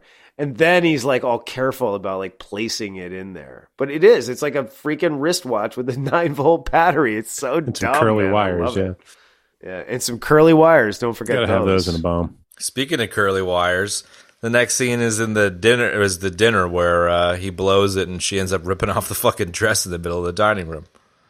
Oh, I love that part, man. But hang on. You don't forget that there's like a big scene right after the bomb blows up where we finally see Harry roll up for the first time since the beginning of the film. Harry. He rolls in. Harry. Not only does Harry roll in, but Baxter, who's the federal prosecutor, he just happens to be getting an orange Julius around the corner, and he rolls in to check out what's going on too. And that's when they have their sort of like, "I'm not really saying that I'm the guy going to secretly infiltrate the mob, but I am." I feel like I'm just, I am too invested in this movie. I think you are, man. Every single time in this show where I'm like, "Oh, what about the scene?" We're like, "No, hang on. There's 2 minutes and 47 seconds of runtime before that. Hang on. Back up." Wait a second. Yeah, and exactly. And I need to spend exactly 30 minutes talking about it. Okay, let's keep going. Whips the dress off, throws it at Arnold. Yep. I mean, this movie is just like, the plot is so thin, dude. What about a bomb? So it's really, I mean, it's about the bomb.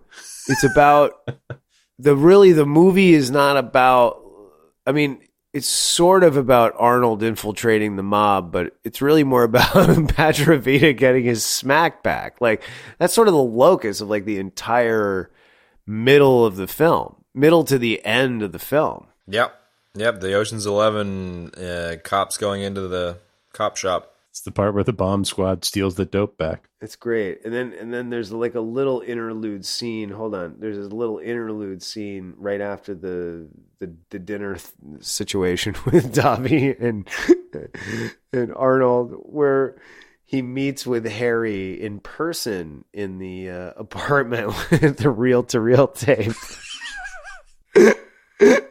And they're drinking Seagram's golden wine coolers while they're talking about the case.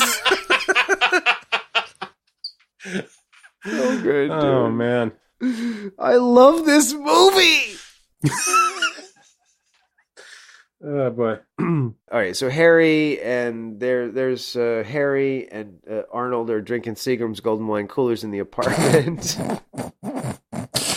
I mean, this is like the film pretty much wraps itself up here, except, I mean, we do the bomb squad thing, and then like their distraction is to like kill Lemansky, and there's some more great like Davi and Joey, like, you know, kind of going at it. Like that's all they seem to do, really. All I was like, their car is heavier than our car. It's just like, okay, They're man. never going to work. Yeah. He goes to shoot him, and he's like, there's too many people.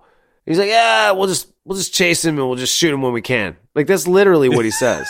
It's like, yeah, that doesn't work, man. You're like moving a moving vehicle. What do you think you're gonna like aim through a scope and like shoot the guy in the car? Like you're in a moving vehicle, he's in a moving vehicle. Like, yeah, no, that's not gonna work. I was like, yeah, that's great. Maybe if they had Kurt Willis's machine gun with a scope, maybe, but Yeah, maybe. But like, I was like, wow, that's some great dialogue there. Really stellar. oh, I said Kurt Willis, Kurt Russell. God, that's Kurt Willis. yeah. he's the second cousin and the son of Kurt Russell and Bruce Willis.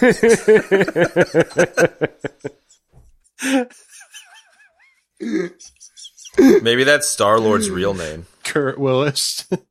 Oh, man. Just to go back to what you were saying, Ben, like your little teaser at the beginning was the Reliant K car. Yes.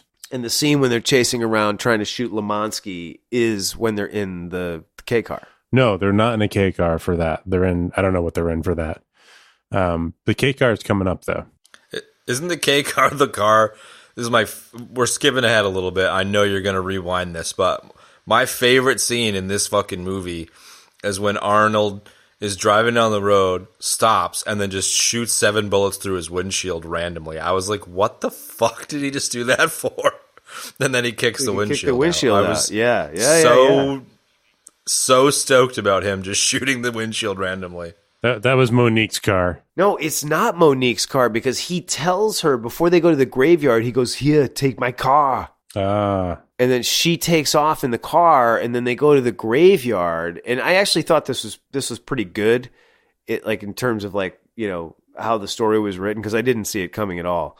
It's like they go to shoot Shannon. Right. Like the whole like test is like for him to shoot Harry. I mean, it was a little wrung out and contrived, but like, you know, it was still pretty good. Take him to kill Harry, and then like they shoot Harry, and then Harry's nearly dead, and then, you know, whatever. But like, and then I love how like Monique just shows up in the graveyard, and he's like, "What are you doing here?" And she's like, "Saving your ass." And he jumps in the car, and it's like, wait, how would you even know where I am, dude? There's nobody got a smartphone yet. Ain't no GPS. How did she know that? I don't know. Chad, aren't you proud of me? I'm not rewinding the film. I'm moving forward. I like it. I'm proud of you, man.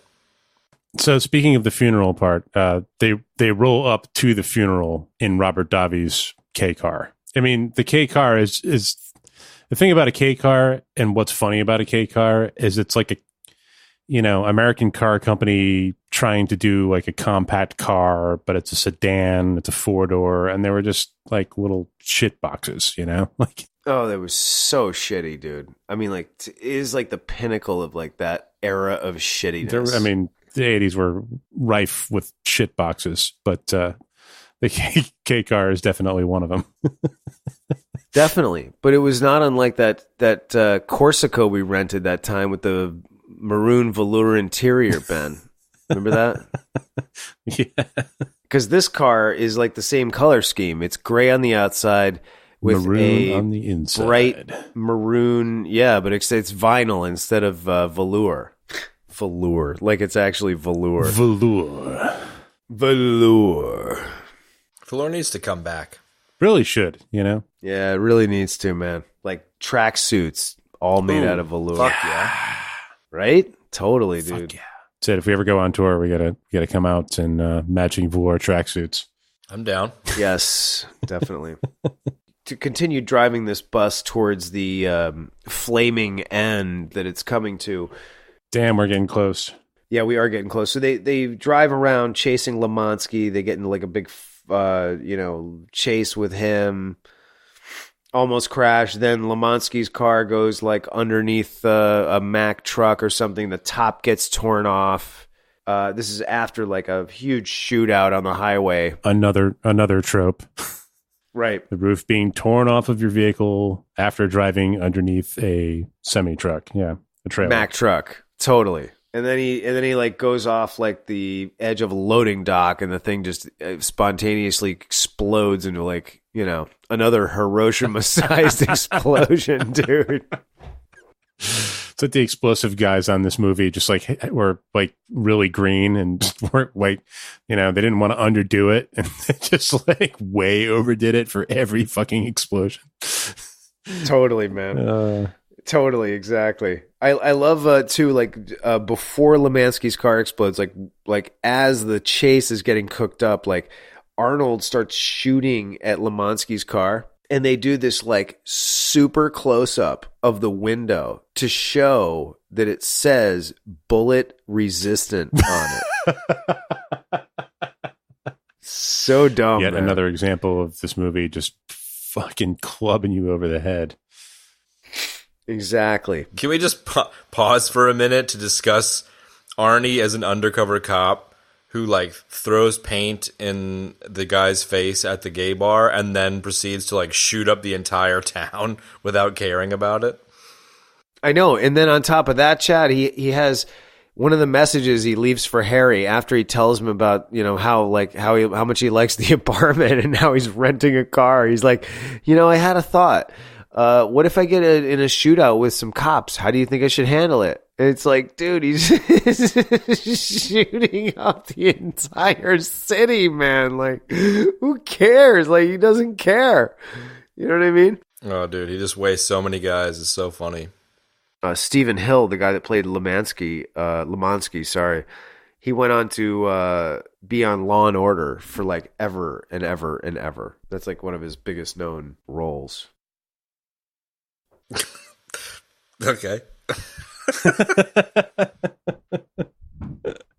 Hey, it looks like Mulvey picked the wrong time to inject something serious into this show. You're dead as shit there, bro. Dude.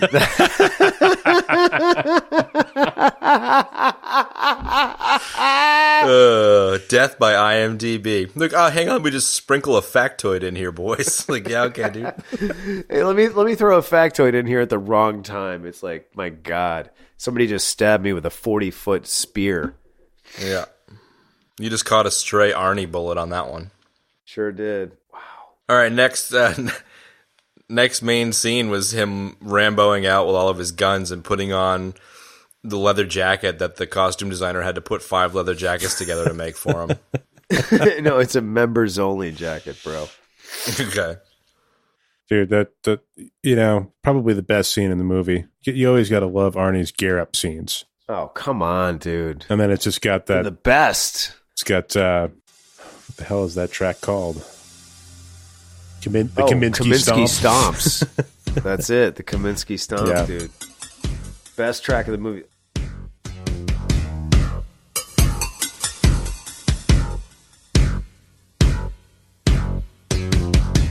The soundtrack is so good. That's what's so amazing. It's like this movie is such a terrible like train wreck of tropes and wooden acting, great actors and like terrible dialogue, and it's like, and then you've got this soundtrack that is just freaking kicks ass, man. It's so good. It's so like 80s delicious and just like kick ass, and I just love it. It's super 80s. It's very 80s. I'm surprised that John Carpenter didn't like score it. Are you sure John Carpenter didn't score this film? Yeah, great soundtrack. And I always love those gear up scenes.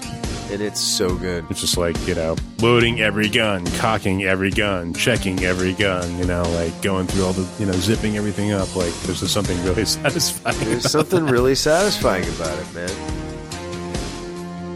It was like those old. It reminds me of the Punisher. Like back in the day, I used to read Punisher, and like once a year they'd come out with the issues that were just guns. It was like the War Journals or whatever. Do you remember those? Yes. War Journals, yeah. Yes, I do. Punisher War Journal. It's totally the War Journal equivalent. The gear up scenes. You just get to look at all the guns, and that's why we talked about the throwing stars in Escape from New York, man. It's one of the oldest and best tropes in action movies. Mm-hmm. Oh, the throwing stars? Throwing stars. Throwing stars? Oh, my God. Because if there's one thing you need to gear up for and look at yourself in the mirror as you walk out the door, it's going to the gravel pit.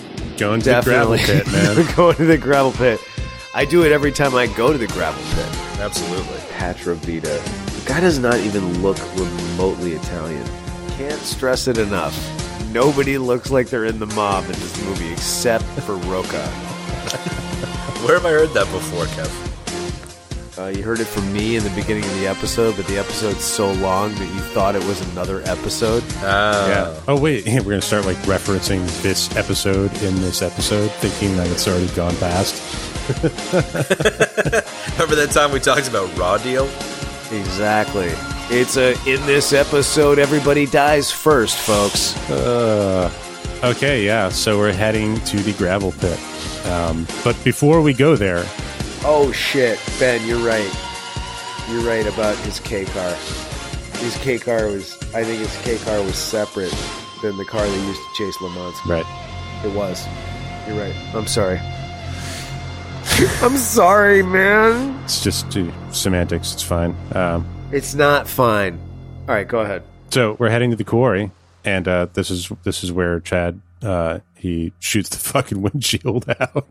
Yeah, you motherfuckers! Like half an hour ago, I told you my favorite scene, and you just ignored me and talked about the rest of the movie because we weren't there yet, bro. It was You're fucking rewinding again. I mean, if we're gonna take if we've already taken the time to fucking nitpick every detail in this stupid ass movie, then god damn it. God damn it if we're not going to just keep it going. God damn it, Chad, you can shut the fuck up and wait your turn. That's right. We're not going to be a bunch of quitters now, Chad. Yeah. I think that it's fantastic that I just spoke about myself in the third person as well. If there was ever a movie episode to do that, it was this one. I agree. Yeah, he just pulls up, stops the car, grabs a freaking gat, and just blasts his windshield. It's fucking hilarious. Awesome. And then spends half an hour trying to kick the windshield out. I know, and then it's still on the hood when he drives away and doesn't fall off until he goes around a corner and slides off. Yeah, exactly. It's so great. He does it so he can. It's so great because he does it. Thank you. So he can shoot all of the various minions around the gravel pit, and it's like he doesn't really. It doesn't work, which makes it even better. It's so funny. Dude, I love that he's driving and he's one-handing a Heckler and Koch MP5 and just like sniping dudes out of the yeah. He's just like, and the gun's rattling around the windshield frame. Oh yeah, the whole fucking time. He's just one-handing it. He's just like, just fucking taking guys out, and with like an endless supply of ammunition. And he's not even looking at the road, dude. No, he's in a gravel pit. It's amazing. I love how he shoots guy number 1 and guy number 2, and then nowhere in the scene does he shoot the third guy, but there's just like a third guy that falls into a rock crusher randomly. And you're just kind of like, huh, wonder how that one happened. Just, yeah, randomly, there's a dummy and a rock crusher all of a sudden. Okay. That happened. You know, I disagree with that. I actually think that there's something a little bit more sinister going on in that whole section, is that I think they're cutting between two guys, quote unquote, but it's the same guy. Like they show the same guy twice and they try to pass it off like it's two different henchmen. Like, I think when they got to this point in the movie, they were like, we are out of money. We don't have any more money. You're going to have to be Joe and Bob. You know what I mean? Like, so they got that guy, and it's like, it's two guys. They're like the same guy. And he's like, oh, there's somebody coming in on the North Ridge. And the guy's like, I don't see anybody. It's the same guy. Maybe if it actually is only one guy in the movie, instead of trying to be two guys because they ran out of budget, it's just Arnold driving around in circles, shooting one dude at the top of the thing the whole time. Shooting one guy. Exactly. And then he falls into the rock crusher. What's like amazing is like, I mean, the deaths of these guys are just classic 80s, like hit, they're shaking, their bodies are shaking all over, and then they just fall, you know, like what, it's so good. There's some terrific like machine gun bullet death dances in this movie. They're terrific. Oh, it's so great. Oh, totally. And then there's the one dude who, like, they clearly got him off the side of the road because they needed an extra. And they're like, dude, just fall down this hill like you're a 6-year-old boy playing cops and robbers. He's like, okay, no worries. Yeah. Totally. Oh, my and like God. Arnold is like, I mean, the marksmanship of all these people including Arnold in the gravel pit scene is just astounding. Like, there's guys that are shooting at him from so far away and so high up, like on piles of gravel and these various cranes and conveyor belts and so forth. You know, it's like, and then there's Arnold himself driving with one hand, not paying attention, just like Ben said, one-handing it the entire time. It is absolutely ridiculous. And then he goes around the corner and smashes into a payloader. Yeah, exactly. And then the dump truck comes up behind him and smashes the car into the freaking front end loader. But it takes half a day for those two vehicles to come together too. Right, because they only go like 1 mile an hour. Yeah. You're not pushing a Euclid past like 10 or 15 miles an hour. Exactly, dude. Oh man, so great. And then he like, you know, kind of wakes up, jumps out of the car, shoots the guy inside the front end loader. Then he gets underneath the dump truck and like walks the thing over to the, you know, the cheesy little trailer office where the rest of the dudes are hanging out and greases everybody else. dude, he busts into the trailer and he shoots the smack first. Oh, I know. I love that, dude. I'm going to go in here and shoot some smack. I was really hoping, I was disappointed in that scene because I was really hoping he was going to take that Euclid over and like drive that through the trailer. That would have been way more 80s and way more Arnold. It would have been awesome. Yeah, Right? it would have been awesome. But I know, totally. instead, he dude. just hit under it while he was walking. Yeah. I know. Oh, well. Oh, you're right. He does. He shoots the smack first. He busts the door open and raises the smack up. I love it. And then when the dump truck's like coming right at the office, he just pulls out like his one revolver from his belt, Yeah. and he like shoots the guy with one shot. Perfect shot. The guy doesn't even duck or anything. He just sits there and takes it. He does. Oh, he just keeps driving, dude. He's like, it's my turn to die. I'm going to keep driving. Oh, God. Freaking brilliant, dude. So brilliant. So, anyway, and then what's like our wrap up here? Like, what's the wrap up in the film? So, oh God, of course. Like, how could I possibly forget? Like, so once you get to the gravel pit and you think the gravel pit is like the best scene ever, and it's pretty damn awesome in terms of, well, pretty much everything. 80s-ness, 80s tropes, Arnold, guns, whatever. And like the newscaster guy afterward, they're watching it in the bar, and he's like, well, no, but authorities aren't sure what exactly happened here. It's like, yeah, dude, Arnold just rolled in and blew everybody away, bro. Josephine. Then he comes into the bar, dude, and it's that, you know, and that's the beginning of another great trope is the, elevator coming down and there's 3,500 guys waiting to blow him away when the elevator door opens. But he's not in there. He's sliding down a vent. Of course, because all vents are big enough to handle Arnold and his massive bulk, crawling through them. It's so believable. Come on. Of course it is. Duh. That members only jacket was really slippery. Yeah. Really slippery. True that. Oh, dude, my favorite bit is like half of the shots is him just like shooting up the glasses and the bottles of liquor. It's like, all right, man. What better thing is there, dude, than watching glass explode, you know? But the way that they edit it, though, in so many other movies is like the collateral damage of glasses and bottles exploding while the guy's trying to actually shoot each other. But in this movie, it was like they just paused from shooting each other to start blowing the glasses up for fun, you know, the way it was shot. Yeah, it's kind of like he's shooting like a bunch of glass, and then he notices a guy to the right shooting at him. It's like, oh, hey. And he's like, oh, I better duck.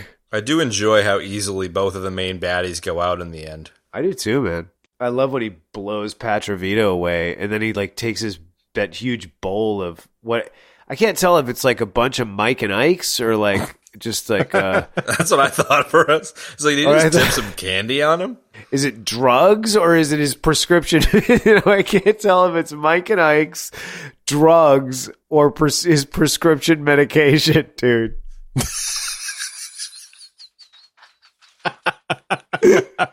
I can't figure it out. Oh my god! So it's the Flintstone vitamins. Yeah, exactly. It's his Flintstone. Either his Flintstones chewables, his Mike and Ike's, or his like street drugs, like, you know, because it's the 80s, so it'd be like, you know, reds and yellows and uppers and downers, man. Yeah, fucking ludes, man. Exactly, man, ludes, bro. And it's either that or it's his prescription medication, which he takes for his blood pressure. He's like, hey, I gotta take a lot of pills. I'm an old man. Exactly. I gotta say, Roca's death is probably the most unceremonious for his character. Yeah, totally. Like Patravita's death is great. He like throws his arms up. He gets hit in the back with the shotgun like 3 times. Like Roca just like kind of, he's like running into the office to use the phone to call somebody. And Arnold wastes him and he just kind of like falls all over the desk. It's kind of cheesy. I thought he deserved a better death than that, is all I'm saying. Do you guys remember the Fat Boys movie where the 3 fat boys play like poker at the old folks' home with all the drugs and shit? Yeah, Disorderlies. Disorderlies, yeah. That's what that bowl full of fucking pills reminds me of. Totally, dude. Oh my god, I love like, you know, the whole scene with Baxter is great. Of course, he uses the same line on him that he did on him before. Resign or be prosecuted. Love it. It's great. And then I don't know, like I think the best part about the ending scene is that, like, you know, Ed Lauder walks in at the end and he's like, what the hell happened here? Hey, call the president, you know, like, whatever. Hey, I want to go check out a hutch, see if I'm as smart as I think I am. You know, whatever. It's just so dumb, dude. And then we get this, like, you know, and again, like this movie, it's like, then we get this, like, it's like a wet night, like it's wet, the airport. There's Catherine Harold on the plane, is ready to take off, and Joey drives up in the car and she runs out. It's like some old, you know, ancient trope from some ancient movie from the 1930s or the 1940s. Dude. Yeah, exactly. Right. That's it. Exactly. In like 100 other movies. And he's like, you know, here's the money, baby. Just take it and go. Try to forget about me. You know, but of course it's totally not that. Take the money and get out of town. Go. Yeah, take the money and get out of town. Go, get out. But that would have been a better scene to end the movie with than the one they did. You mean my scene that I just did? Yes, that would have been a better scene to end the movie. Maybe it's just the Nantucketer in me, but he's like, when he tells her to go and charter a plane, I didn't picture it being like a puddle jumper piece of shit Cessna. I didn't either. Like, where's she going? Like, Detroit? Like, yeah, right. Leave town, like one town over. You only have enough fuel for a 20-minute flight, so we're out of here. Going over to Canada to get some French fries and gravy, sir. And then what's great about like this last bit, this whole Casablanca ending, is that like her plane pulls away, right? and then a helicopter lands. So Yeah, perfect timing. Right, just right, then, exactly yeah. perfect timing. So so Ed Lauder is in the bar, right? What do we call it? The director's kid's bedroom. He's in the director's kid's bedroom, and he's like, "What the hell happened here?" And he's like, "Hey, cat or Sarge, where you going?" And he's like, "I'm gonna go see if I'm as smart as I think I am." So you took a helicopter to go over to talk to Arnold for like 2 seconds, not to arrest him, No. but to tell him, "Yeah, I always figured you were one of us. I thought you were a cop. Good job. I always thought you were a cop. Good job. I'm gonna go get some coffee." It's like, hey, at least you're a cop because you killed 75 people. Yeah, right. Exactly. It's so bad, dude. The minute you told me your middle name was Pussy, I knew it.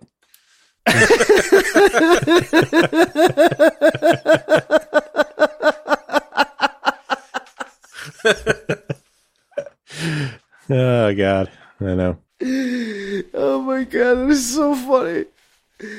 The minute you told me your middle name was Pussy, I knew you was a cop. Oh, my God. And that is really where the movie should have ended. Yep. Yeah, it really is. Not with the like fucking Awakenings fucking walking scene. Another trope.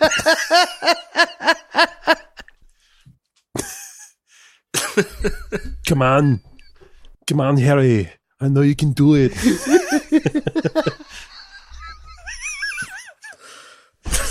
Just put one foot in front of the other. Come on. There you go. Did you ever quit in front of Blair? I mean, it's just The nurse is just bawling in the background. yeah.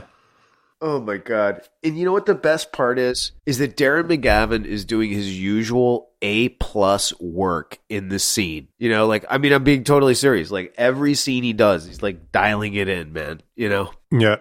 Like, trying to walk, like, the whole thing, trying to, like, it's like totally authentic. Like, if you took Arnold out of the movie and just took all of Darren McGavin's scenes and put him in another movie, like, it's a great movie.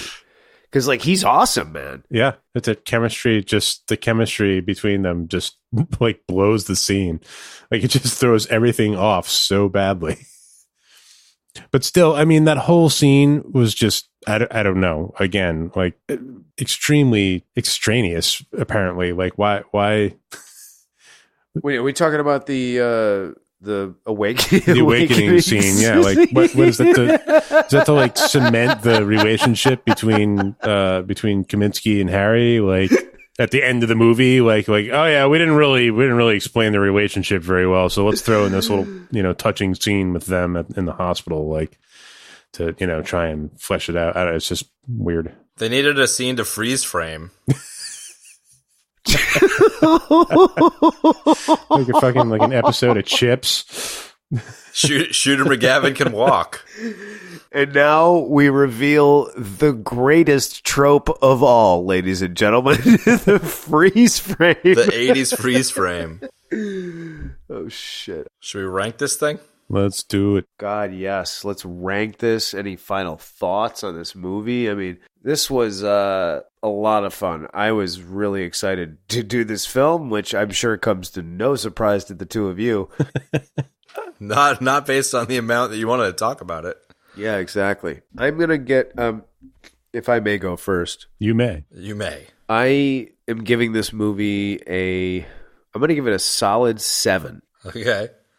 Yep. Reason being, it's an Arnold movie. It's got Darren McGavin in it. It's terrible and great at the same time. The soundtrack kicks fucking ass, and it's just so ridiculous. All those things wrapped into a ball just play together, and they play against each other and with each other to make something very special. A movie that nobody really saw and nobody really cares about except me.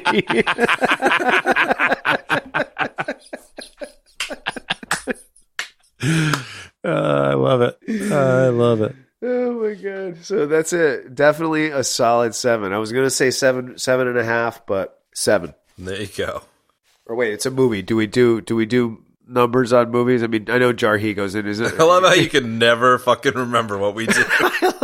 I can never remember, and Jarhigo has his own. It's my fault because I just do whatever the fuck I want to do every time, anyways. It's Ben gave this movie 6 Christmas trees, and you're gonna give it a number. That's right. He's like got his own like quantum reality going.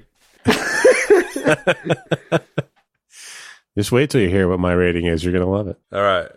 I'll go next then. I think you should close it out with whatever cockamamie fucking scheme you've got. Yeah. It'll come as no surprise to you that this movie does not rank high on my algorithm. I thought you were going to say it does not rank on my algorithm. It's pretty close. I actually thought about having this one be not on the bottom of my algorithm, but there's actually like a space below my algorithm, and it's below that. But that's not to say I hated the movie. It's just to say it's a fucking terrible movie that is kind of like fun to hate on, you know? But the good news here, boys, is that this is not the worst movie in my algorithm. This movie is in fact better than Thor the Dark World. Thor is bad. So Raw Deal ends up with a 3.8 on my algorithm, and it's sandwiched between Age of Ultron and Thor the Dark World. Wow. That's better than I would have thought. I was thinking that, like, I wasn't even sure if it was going to get an entire integer. Yeah. It's just going to be like, this one gets a that's 0.6. kind of the thing, though.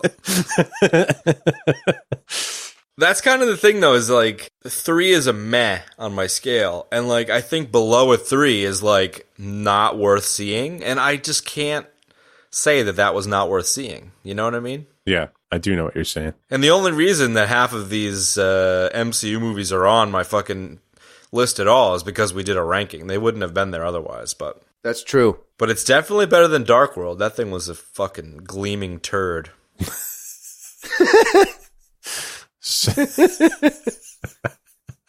Gleaming the turd. It's not gleaming the cube. It's gleaming the turd. Gleaming the turd, dude. That's what the movie about the razor scooters should be. Oh my god! I love it. Should be called Gleaming the Turd. Gleaming the turd. Oh my god. That's perfect. Okay. So how many Strombolis is this for you? So thanks. You just ruined it, fucking dick. I'm just kidding. It's much worse than that. I knew this was I had a good time, recounting this fucking movie blow by blow with you guys. I knew it was literally minute by minute. I knew it was going to be a fun one. I had fun watching it. It's like I said, I wasn't sure whether I'd seen it or not. Now I'm definitely on the not camp, but over watching it 2 times this week, it grew a little bit of an appreciation for it. It didn't really resonate with me, but I know like at some point in some state of mind, I might see this movie and it just might catch me that right way where I'm laughing really hard at all the ridiculous shit that's happening in it instead of just sort of like coldly evaluating it. So there's something there, and it's an Arnold movie. I mean, Arnold movies are Arnold movies. They have their own special category. And so I believe I have invented my rating system for Arnold movies, and I'm giving this one 2.5 barely smoked crushed out stogies. Ooh. I like it.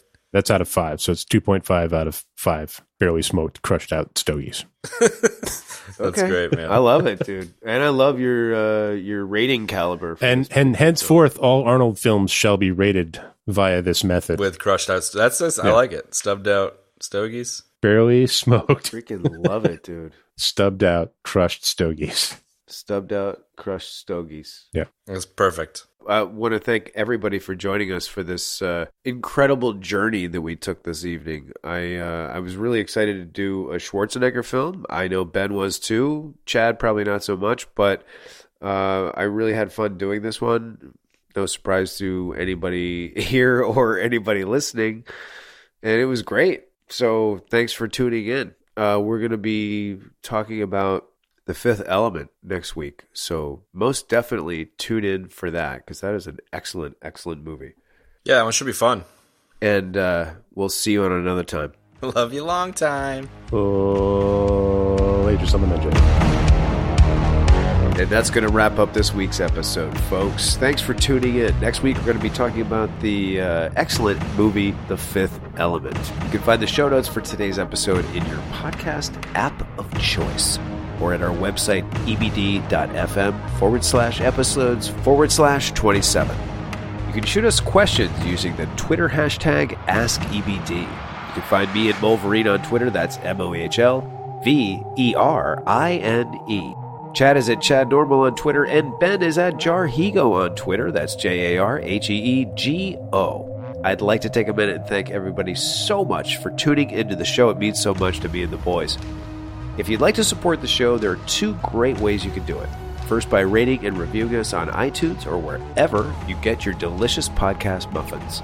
Or you can tell someone to check out the show. Word of mouth is incredibly powerful. Thanks again for tuning in, and we'll see you next time.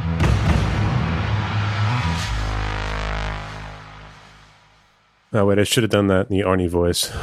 Do it right now. Do it right now. Latest on the... I can't do it. That's too hard to do. It is hard to do. Latest on the Menjay. Latest on the Menjay. Punch it. Latest on the Menjay.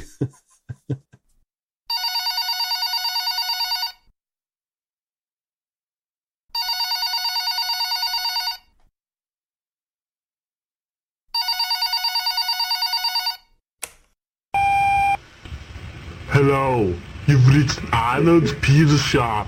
I'm not here now, I'm out killing pepperoni. If you want to reach me, if you want a pizza, I don't care, because I'm not here. Can't you realize that, idiot? But if you need a pizza sometime during the next few days, I can have it delivered to you, or maybe I will stable it to you.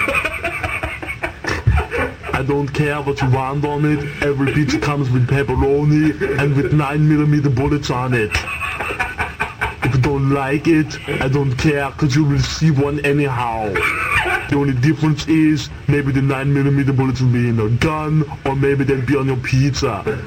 If you don't fuck around, I'll give you good pizza. If you do fuck around, I'll take a pepperoni and punch it through your head. So, if you want mushroom, shut up. If you want broccoli, what the hell is broccoli anyway? Shut up with the broccoli. If you want something crazy like a pineapple, I'll kill you. If you like pepperoni and bullets, you've come to the right place. If not, you're an idiot, you deserve to die. So, leave a name, number, serial number, how tall you are, whether you're susceptible to any diseases, and if you are, I'll come over, maybe I'll give you a pizza, maybe I'll break off your arm.